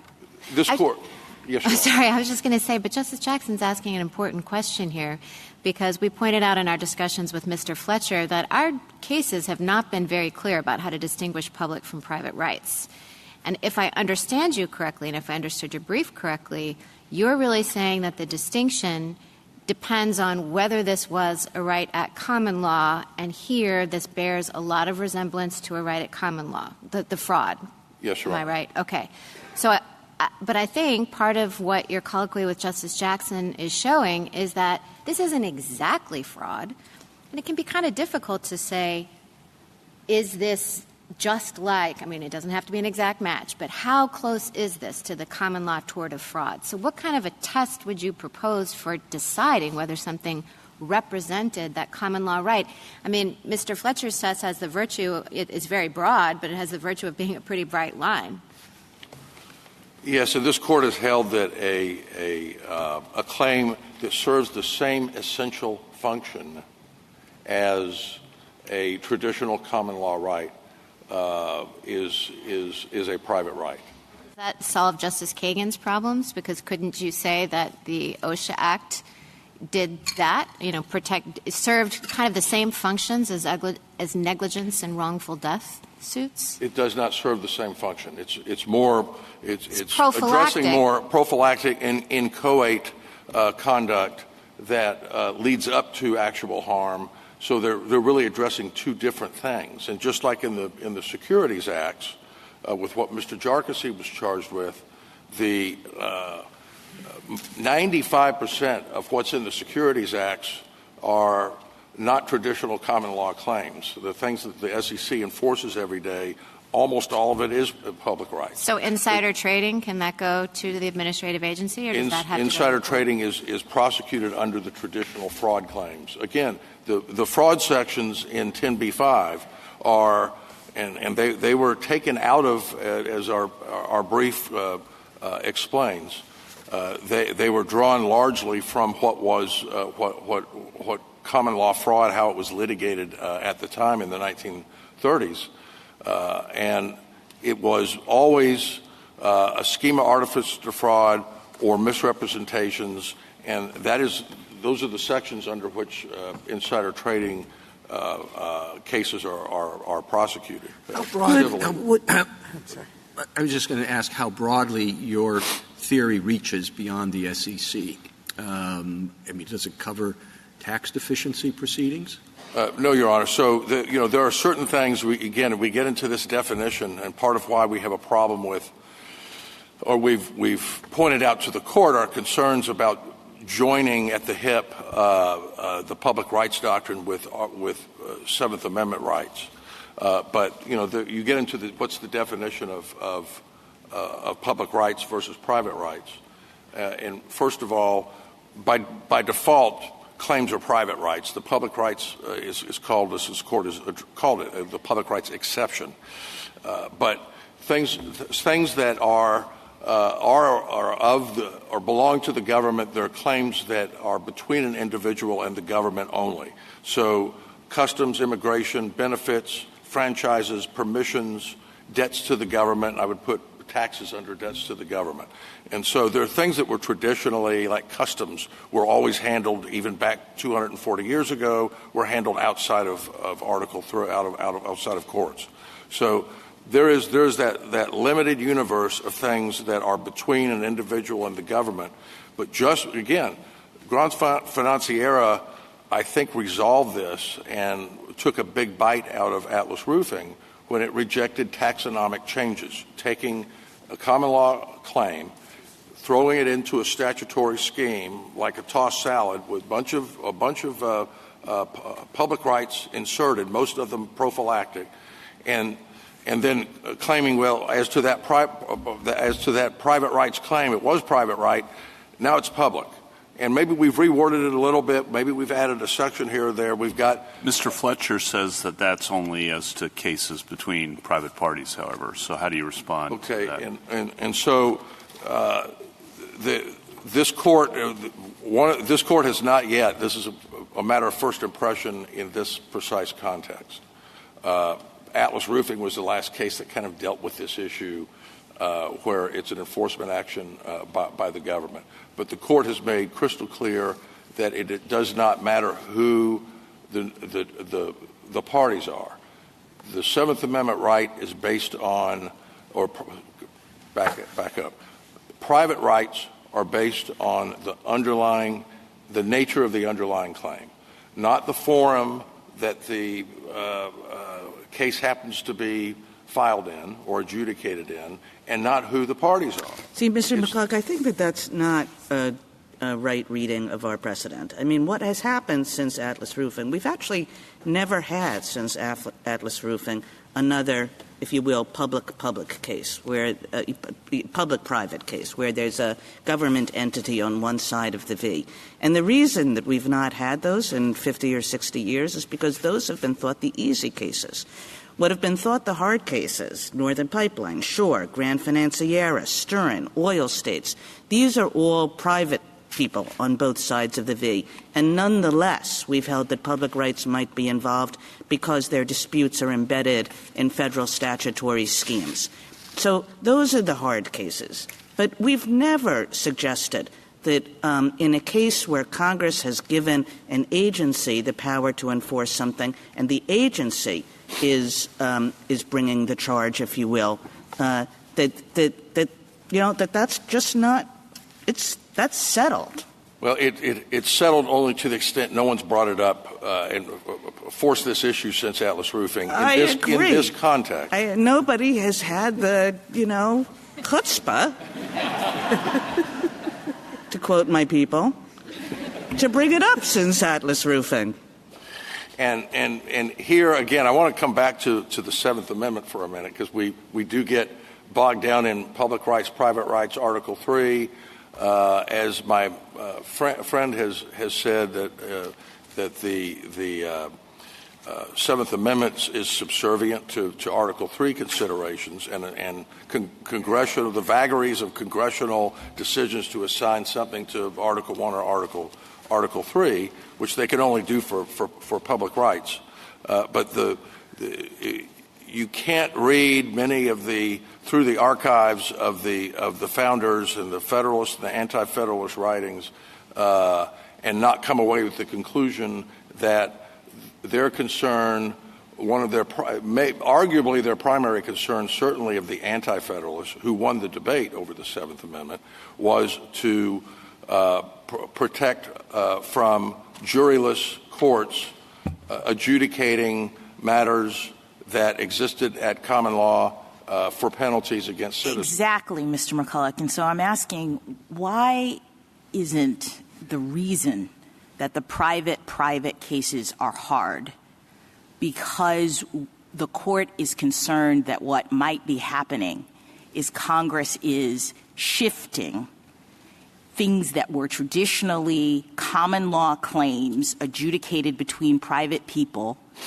into this administrative process and not giving people trials by juries. Like, what makes it hard is when a statutory scheme looks like it could be displacing the normal common law private-to-private enforcement of a fraud claim. But I think what Justice Kagan is saying is that the reason why these cases, the ones in which the statute is giving the enforcement authority to the government for the benefit of the public, are not hard, and why people haven't continued to bring these, is because it doesn't look anything like the common law scenario where we had two private parties fighting over fraud and they brought it to court. Instead, Congress has created a new thing to supplement that private scenario, or maybe it's brand new in any event, but it's not a common law rooted kind of thing that is being brought in court. Brought in the administrative agency with all the concerns that many of my colleagues have raised. Okay, well, there are several issues there. I'll try to remember them and address them all, and all good points. But keep in mind the common law claims that were incorporated into the Securities Acts are, in fact, litigated privately. No, there's a parallel claim. There's the world that existed before. So a person who's injured by this kind of misrepresentation in their securities portfolio or whatever still has the common law scenario. They can go to court bringing a fraud claim, right? I think this actually hurts you in your analysis. The fact that those still exist mean that Congress was not trying to take those over, shift those away. Congress created a new right, a new opportunity for the government to come in and, for the benefit of the public, make, yes, admittedly, a similar kind of claim. But I think you have to admit this is a new cause of action, right? Well, I do not agree with that. Okay. All right. So that's where we diverge. If you go back, if you look at fraud claims as litigated in the 1800s and early 1900s, and even today, basic fraud cases, they use the schema artifice to defraud, misrepresentations, violation of fiduciary, all of these issues that are litigated just in state courts today for fraud are litigated. In state courts, there's always — sorry, I'm over here. There's always a requirement of reliance. There's always a requirement of injury. There's always a requirement of scienter. Some of these securities acts do not require scienter. Some of them do not require reliance or injury. These are different kinds of causes of actions put in a different place with a different party on the other side of the V. And the mere fact that they've been modified a bit is — A bit? No scienter? No reliance? Well, no injury? In this case, he was alleged to have had scienter. He was alleged to have committed all of the terms of common law fraud that in this case. And our argument from the beginning has been that the actual claims made against Jarkesy in this case are common law claims that required a right to trial by jury. But that wasn't what the government had to prove. Over here, Counselor. Yeah. Right here, Counselor. Yes. I have the mask on. Can I back up a second? Mr. Fletcher pointed out that civil penalties were more recently added to the administrative process. If this case had been heard previously, the SEC could have sought simply a cease and desist letter from doing whatever they were doing, an injunction, asked for disgorgement, which Justice Barrett pointed out was always not a jury trial matter, and an injunction from doing certain things, other things in the securities industry. If that had been the administrative process and the only thing the SEC had asked for, would your argument be identical, that they had to go to court to ask for those things? If this is a common law fraud claim, but the only remedies they're seeking are common law remedies that never required a jury, are you taking the position they had to go to a court nevertheless? And, Your Honor, I think your question is asking both under Article 3 and under Seventh Amendment. Seventh Amendment, no. we would not be arguing the Seventh Amendment right for equitable relief. Remember, the test is, was it a claim recognized in the courts of England in 1791? And number two, was it seeking legal as opposed to other relief, mainly equity or admiralty? And so a claim for just disgorgement, at least under the law as it existed until 2021, as this court held in the Liu case 3 years ago, disgorgement is an equitable remedy, and this court went back to look at the law of pre-fusion So you're saying equity. they didn't require a jury trial, but that doesn't answer my first question. Would Article 3 have required judicial And I believe adjudication? Article 3 would require that. The Seventh Amendment, though, would not. All right. So you're basically going to that broader point that you're actually asking for that fundamental change that Mr. Fletcher talked about. You're saying any action has to go to federal court if it has an analog in common law. Yes, Your Honor. Yes. Quite dramatic. And that we believe that's I'm not quite sure why that holding, which at common law included things like your own brief goes on and on about this, that if it was a deprivation of life, property, or life and property, you had to go to court. I don't know why immigration issues don't have to go to court under that theory, why customs duties don't have to go to court, why any of the other things that you're exempting out wouldn't have gone to court. They all involve money. They all involve money, but there's certain things that have been traditionally litigated or adjudicated or assessed outside of the court process, even back at the time of the founding. And so those are just this That's unique. a very amorphous line. Well, I'm sorry, just one last question. I'm assuming when we're being asked to change laws, we usually have a section saying, stare decisis shouldn't apply here.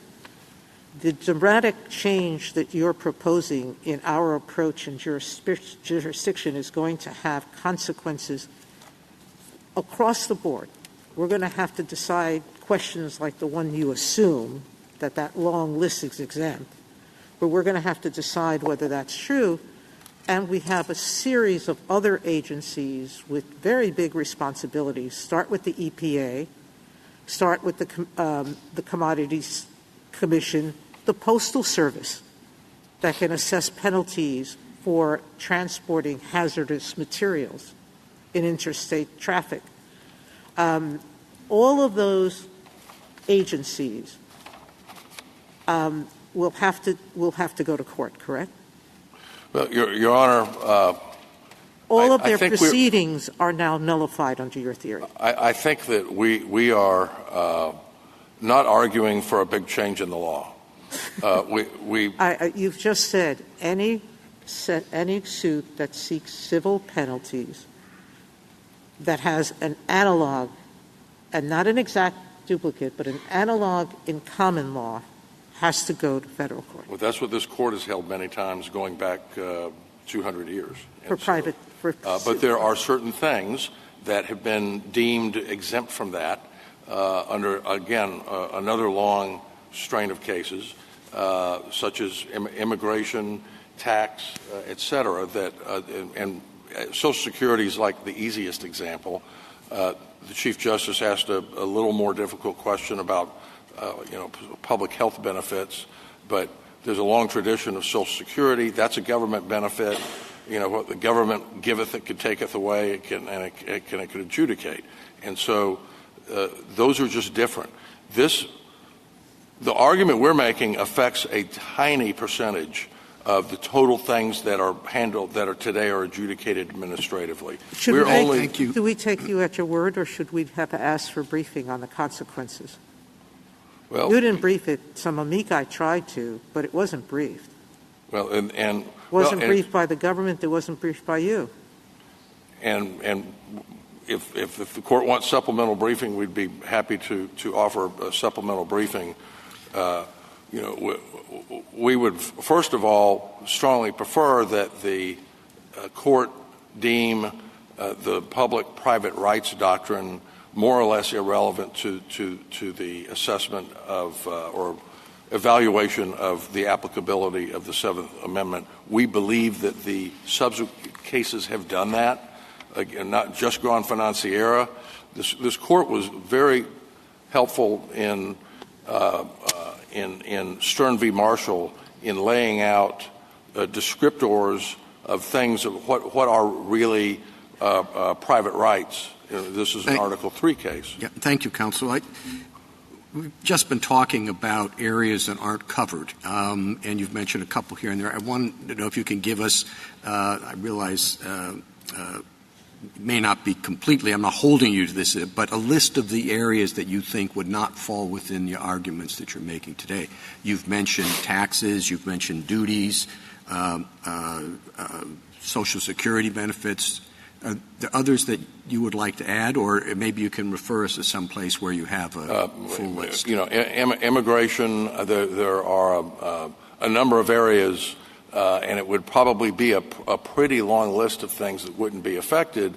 Things, again, the best example is the OSHA regulations, proper placement of ceiling covers, those kinds of things that are subject to sort of traffic ticket level fines are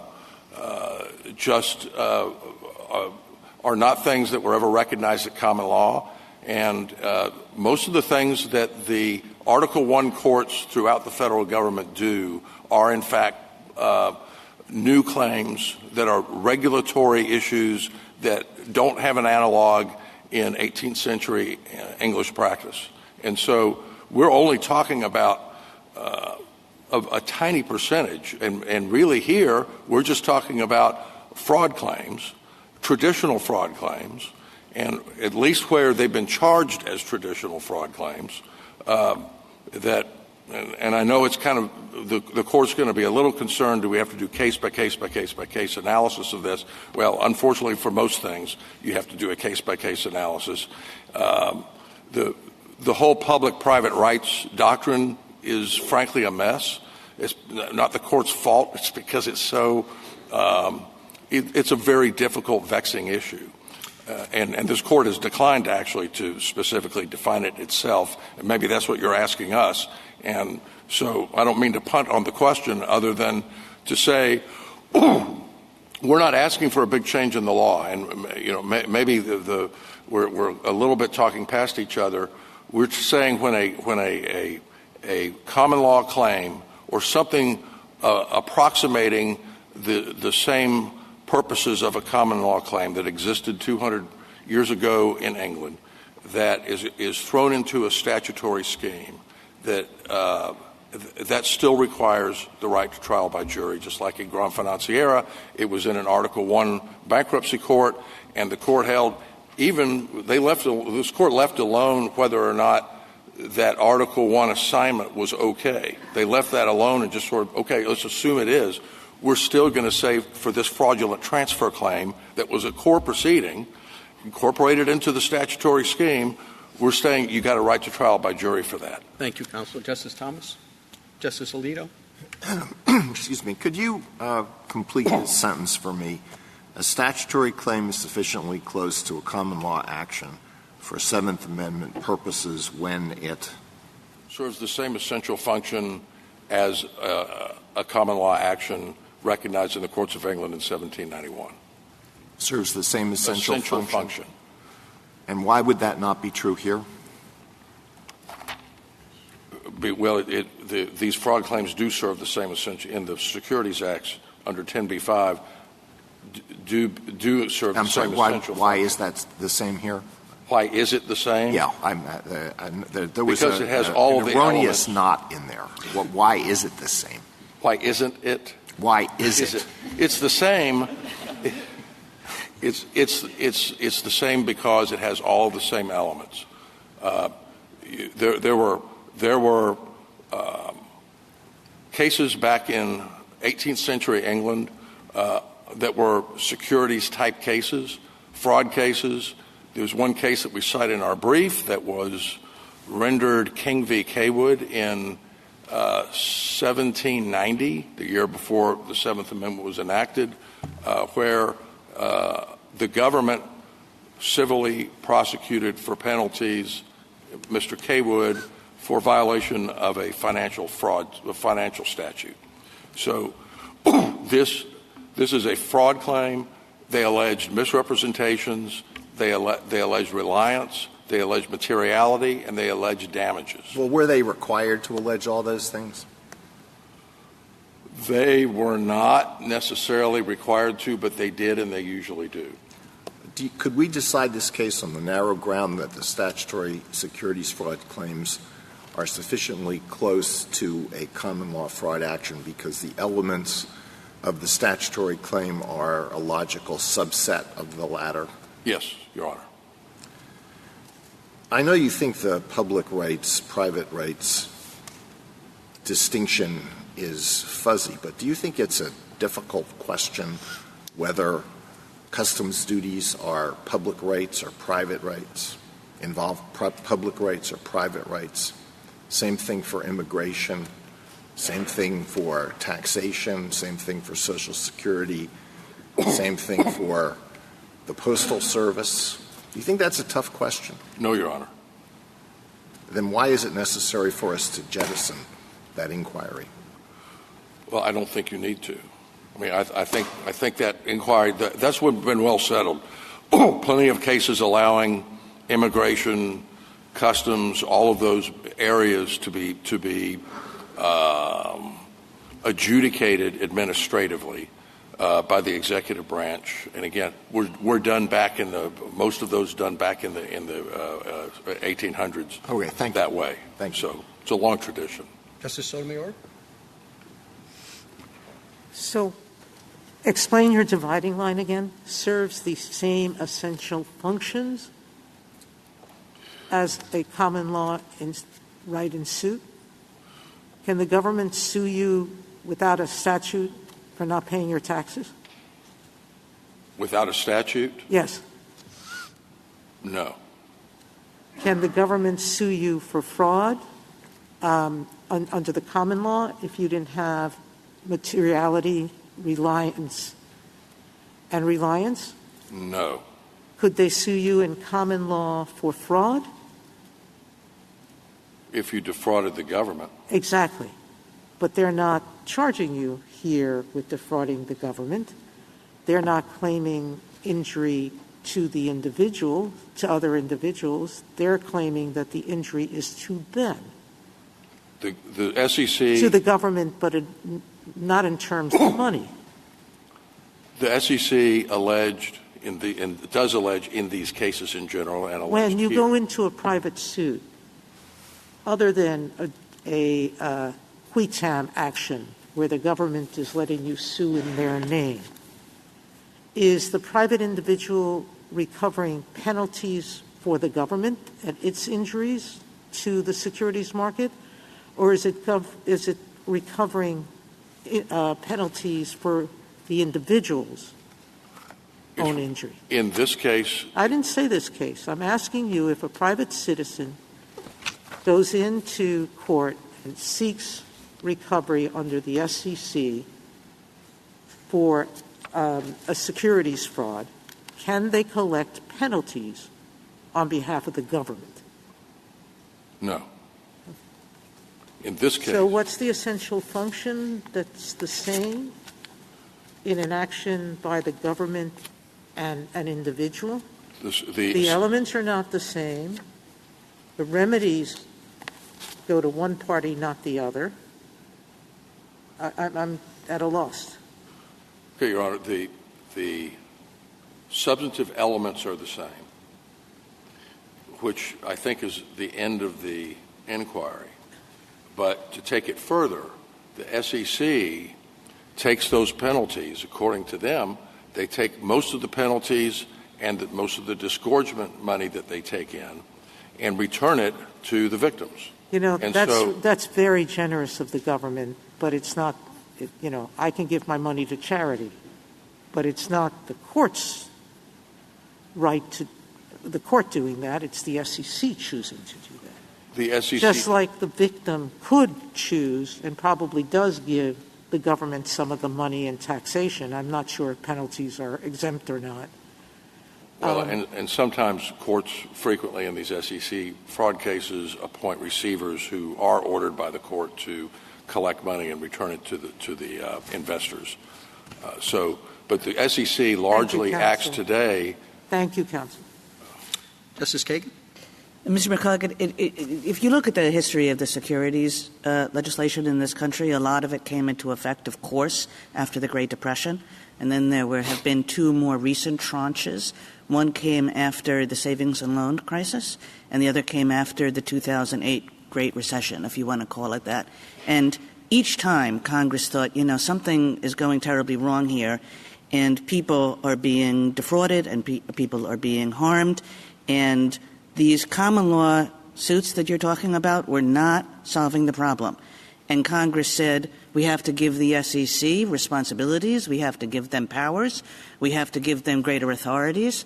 And I guess what I'm wondering is when you say, well, we should go back to the common law suits that were brought 200 years ago in the courts of Westminster, I mean, is Congress's judgment after the Depression, after the savings and loan crisis, after the Great Recession, is Congress's judgment that more powers were needed within an administrative agency entitled to no respect?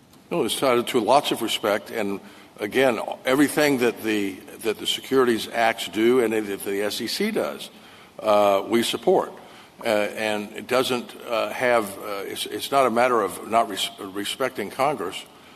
Congress acted appropriately, except insofar as they eventually, in 1990, and then in 1990 when they allowed the SEC to sue people outside of the regulatory universe, people that were regulated and registered, they gave them the authority to come after any person. And then in Dodd-Frank in 2010 allowed them to get penalties against any person. They didn't really use that power against any person when they couldn't get penalties. And so as soon as they got the penalty authority, that's when they could go after any person for securities fraud. And our argument has been, and I believe the Fifth Circuit's holding, is that basic securities fraud allegations, whether they're inside or outside of a statutory scheme, the nature of the claim is private. The nature of the claim, it's just exactly the same. It's analogous enough to common law claims that existed in 1791 in England, and therefore the Seventh Amendment applies, period. Justice Gorsuch? Just wanted to clarify a few things that I found confusing. Under 10b-5, in addition to proving a material misrepresentation, I thought scienter was required statutorily, correct? Yes, Your Honor. Okay. And then I had thought that as well, that for when the SEC seeks civil monetary penalties, it has to prove causation between the defendant's conduct and a loss to persons. Yes, Your Honor. That's statutorily required. That's in the statute. Okay. So those elements all match up. They match up very neatly. Okay. Yes. And I thought in Toll, Justice Brennan made the point that there doesn't have to be a perfect common law analog. The common law analog is a very low bar. Okay. And I thought he said that the more important thing were the penalties sought, that you look at the common law analog of the cause of action and the relief sought, and where those – and he placed special emphasis on the second part. Correct, Your Honors, and that the main issue, the more important of the two elements, was not the 1791 guidepost, but was actually whether or not the government's seeking penalties. And so it's all about, if the government's seeking penalties, the government is required to take the case, again, under all of the other elements we've talked about. It's required to take the case in front of a jury if their target wants a jury trial. And Congress is free to prescribe that and extend that and expand it any way it wants. It just can't take away a person's right to be heard before his peers. Correct. And for that matter, the SEC could fix this problem by itself this afternoon by giving people the option. The problem here is that it's mandatory. It's coercive. Most of the other cases, situations at other agencies, people have an opt-out, or they can choose which forum they go in. The problem here is that it's coercive, and so the SEC gets to unilaterally strip your Seventh Amendment and a number of other rights away by choosing that forum. Thank you. The SEC could fix that in a heartbeat. Thank you. Justice Kavanaugh? Two questions.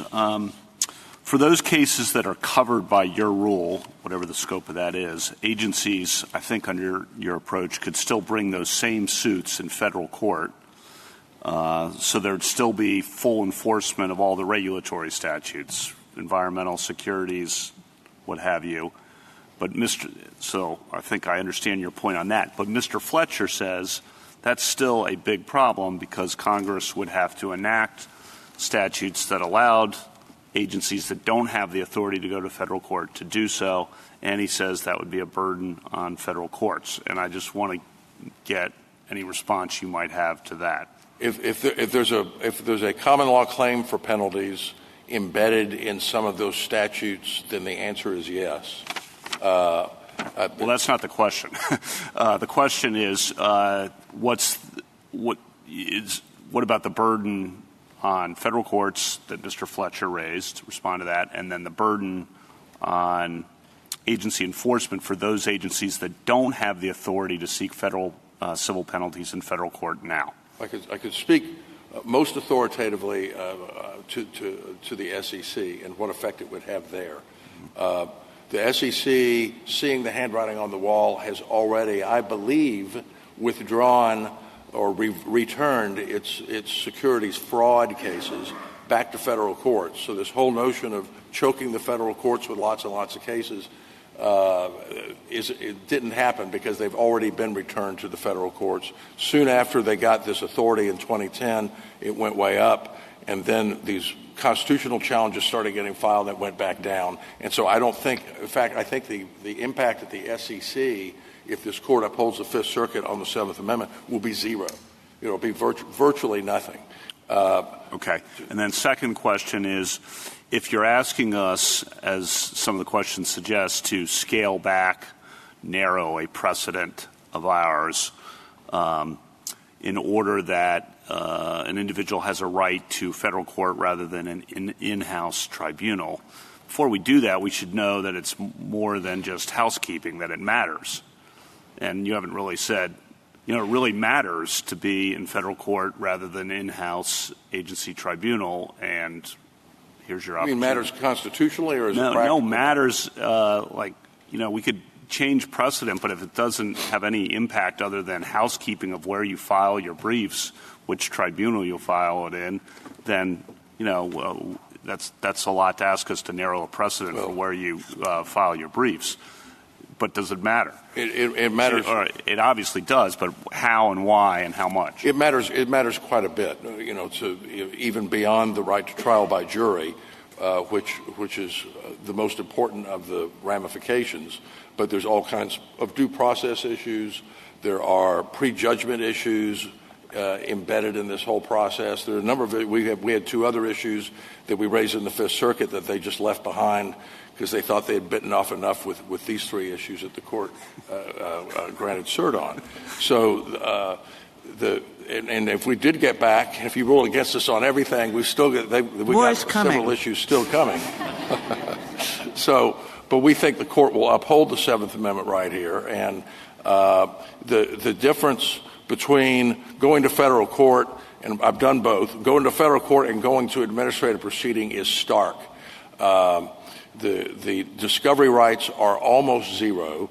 The Division of Enforcement gets a 1 or 2 or 3 year head start on you. They then give you an 8 terabyte disk that you can't even search and say you're going to trial in 3 or 4 months. And off you go. The rules of evidence don't apply. The hearsay rule doesn't apply, except when it does. When we tried to get hearsay admitted, it was denied because of the hearsay rule. When the Division of Enforcement tried to get and did get copious evidence into the record, and we objected hearsay, the ALJ said hearsay doesn't apply. Thank you. Makes a big difference. Justice Barrett? I have a question about equitable remedies. So when I talked to Mr. Fletcher about whether the SEC would still be able to get injunctive relief and disgorgement, because they're equitable remedies, Mr. Fletcher expressed concern that the court, in deciding the Seventh Amendment question in your favor, might actually limit the ability of agencies to get equitable remedies. And then when Justice Sotomayor asked you some questions about that, you said the Seventh Amendment would not stand as a barrier in that context, but Article 3 would.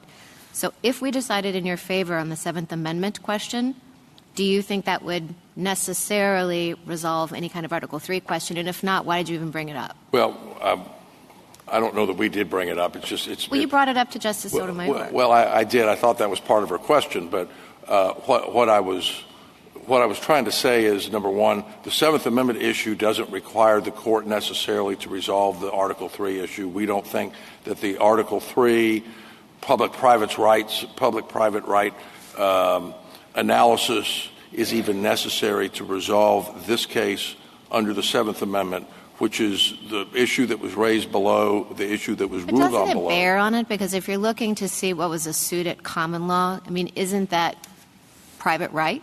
I will say most of the time, 95% of the time, the analysis under public-private rights and the analysis under Seventh Amendment for whether it was a common law, a claim that existed at common law, is going to come out the same.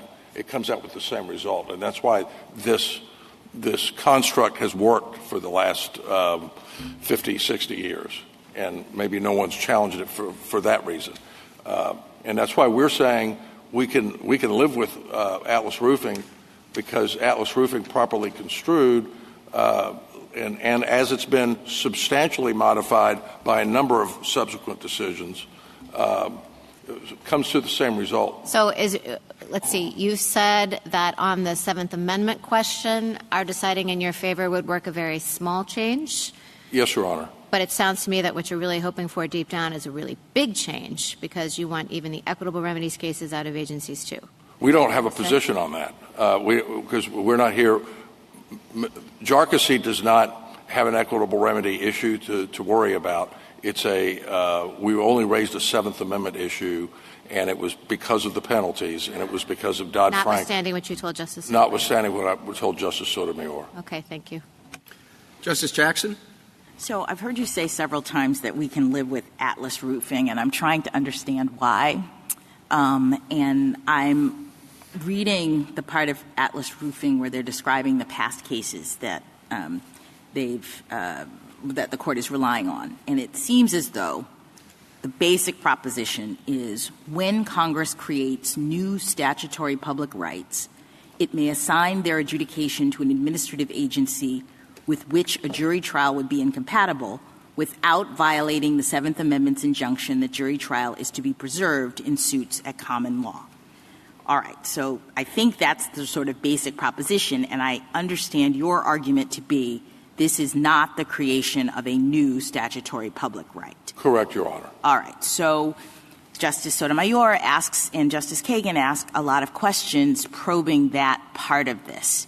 And so your answer is, even though the elements are different, there's some overlap, as Justice Gorsuch points out, but are the elements of this 10b-5 action the same on all fours with common law fraud? Yes, as they were alleged in this case, but yes. I'm not talking about the allegations. I'm talking about the elements, what the government had to prove in order to establish a violation of 10b-5. They are substantially the same and certainly serve the same essential function as a traditional common law fraud. Right, but in Atlas Roofing, we had the service of the same essential function of a tort claim. But the court here still said it was a new statutory claim. It described the circumstances under which it arose and called it new. So I guess I'm trying to understand why here, even though you're right, the allegations, one could have made perhaps a standard common law fraud claim out of the allegations. If the elements of the statutory claim are different, why are you suggesting that it is not new? Well, so I would push back on the notion that the OSHA regulatory prophylactic claims sound in tort. They don't sound in tort. Because? Because you don't have to have any injury. If again, you have to have injury here as an element? You do not have to have injury as an element, but to get damages you do. So no, yes, I understand, but as an element, right, you say the OSHA claims didn't have the injury element. We don't have that element here either. So why are these claims old and those claims new? Because those claims are, again, they're so prophylactic as to whether your ceiling cover is in exactly the right position. No one could sue in tort over that because there's no because the duty is arising out of the only the out of the statute. All right, and the duty here is arising out of the statute in the same way, I think. But let me just ask you this. You keep talking about Gran Financiera, if I'm pronouncing it correct.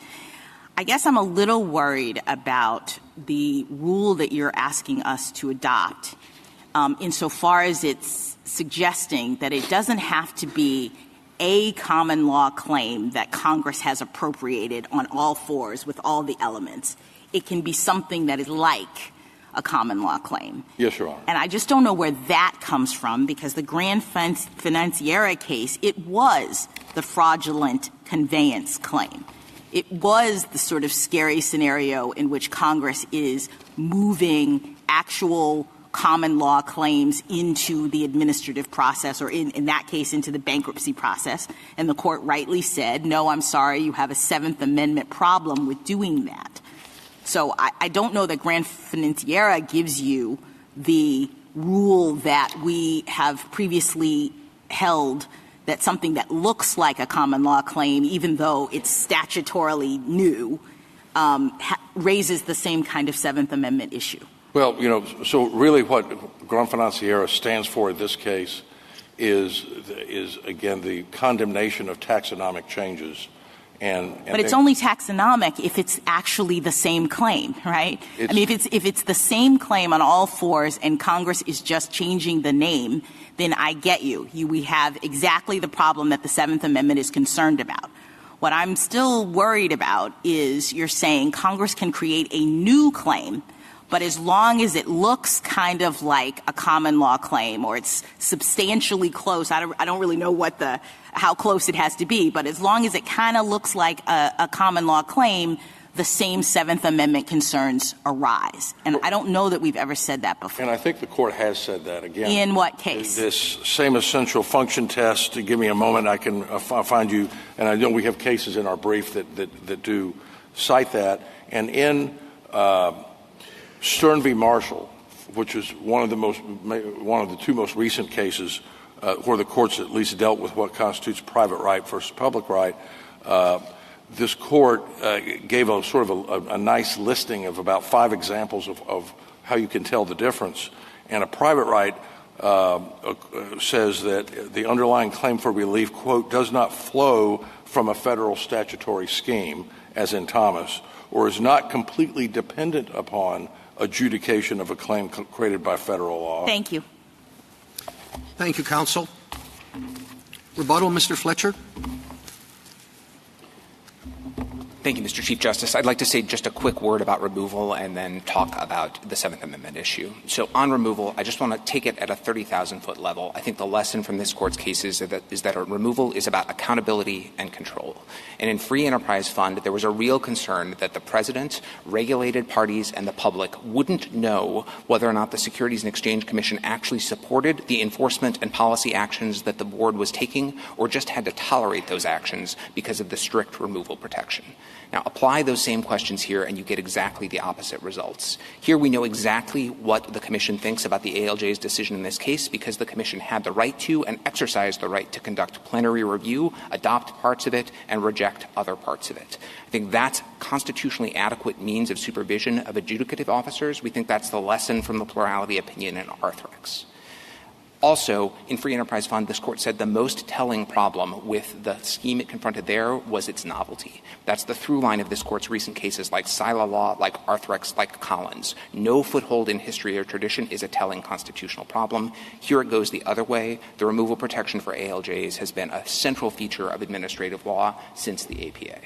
Now, on the Seventh Amendment, obviously the focus is Atlas Roofing, and I think my friend has to do one of three things. He has to distinguish it, he has to convince you that you've overruled it already, or he has to convince you that you should overrule it now. And I don't think he's done any of those. So first of all, on distinguishing it, I think it's helpful to be very concrete about what was at issue in Atlas Roofing. The statute at issue there said, and I quote, that employees had a right to be a workplace free from recognized hazards that were likely to cause serious injury or death. What had happened was that one employer failed to shore up a trench and it collapsed and an employee died, and another employee fell through an open roof and died. Those things could have been the basis for wrongful death or negligence actions evaluated under very similar standards, and yet the court had no problem saying that they were validly enforced through administrative proceedings because Congress had created a federal statutory scheme. It has done the same thing here. The securities laws serve different purposes than the common law of fraud. Congress is not just taking and federalizing disputes between private parties adjudicated in courts of common law. I think the clearest indication of that is this court's decision in Kokesh, which explained why the remedies that the SEC gets, even when they are monetary or compensatory, are not for private parties. They are remedies for a public wrong, and they are therefore properly considered penalties. I think for much the same reason, this is not the case where you have a concern about circumvention of the common law rights. I think the other thing that I would say is that he has tried to convince you that you've overruled Atlas Roofing already in Gran Financiera, but the parts of the opinion that he is talking about, and with respect, Justice Gorsuch, that you have quoted, are about suits between private parties. When you talk about suits involving the government, Gran Financiera is explicit. It says even when Congress does something that is closely analogous, that's a quote from the common law, or effectively supplants a common law cause of action with a new statutory cause of action enforced by the government, that is something that it can assign to an administrative tribunal. So finally, that leaves him, I think, asking you to overrule Atlas Roofing in one way or another on Seventh Amendment or on public rights. And I think there are several reasons not to do that. One is that my friend just hasn't asked. As Justice Sotomayor said, the words stare decisis do not appear in his brief. Even now, I don't think he has grappled with the practical consequences of adopting any of the rules that he has offered, and I also don't think he's given you a new principle to adopt. So I take the point, Justice Alito, about immigration cases and tax cases and customs cases. In some ways, those sound like public rights, but the cases involve the imposition of penalties, the requirement of private parties to pay penalties for violating those statutes. If you look at it from the private party's perspective, that's private property just like the civil penalty here. The Seventh Amendment and Article III don't apply differently in the immigration space. When the government seeks immigration penalties in court, it has to do it in front of a jury. So the reason why the government can get administrative penalties in immigration cases and in those other cases is because that is not an invasion of Article III. It is not a violation of the Seventh Amendment. And for the reasons that the court said in Atlas Roofing, the same thing is true here. So finally, I would just like to say, going back to this court's decision in Brackeen last year, the court said the parties before us have raised real concerns with our past precedent. They've made arguments based on history, but they haven't taken on the burden that we expect parties to take on when they ask us to overrule precedent. They haven't acknowledged what they're asking for. They haven't grappled with practice and principle. And so whatever those arguments might be in a future case, we're not going to engage with them here. I think you should do the same thing today. I think you can reverse the decision below and uphold the Securities and Exchange Act's provisions at issue here without going 1 inch beyond Atlas Roofing. And I think a decision reversing the Fifth Circuit on that basis would leave the law exactly where you found it today. Thank you. Thank you, counsel. The case is submitted.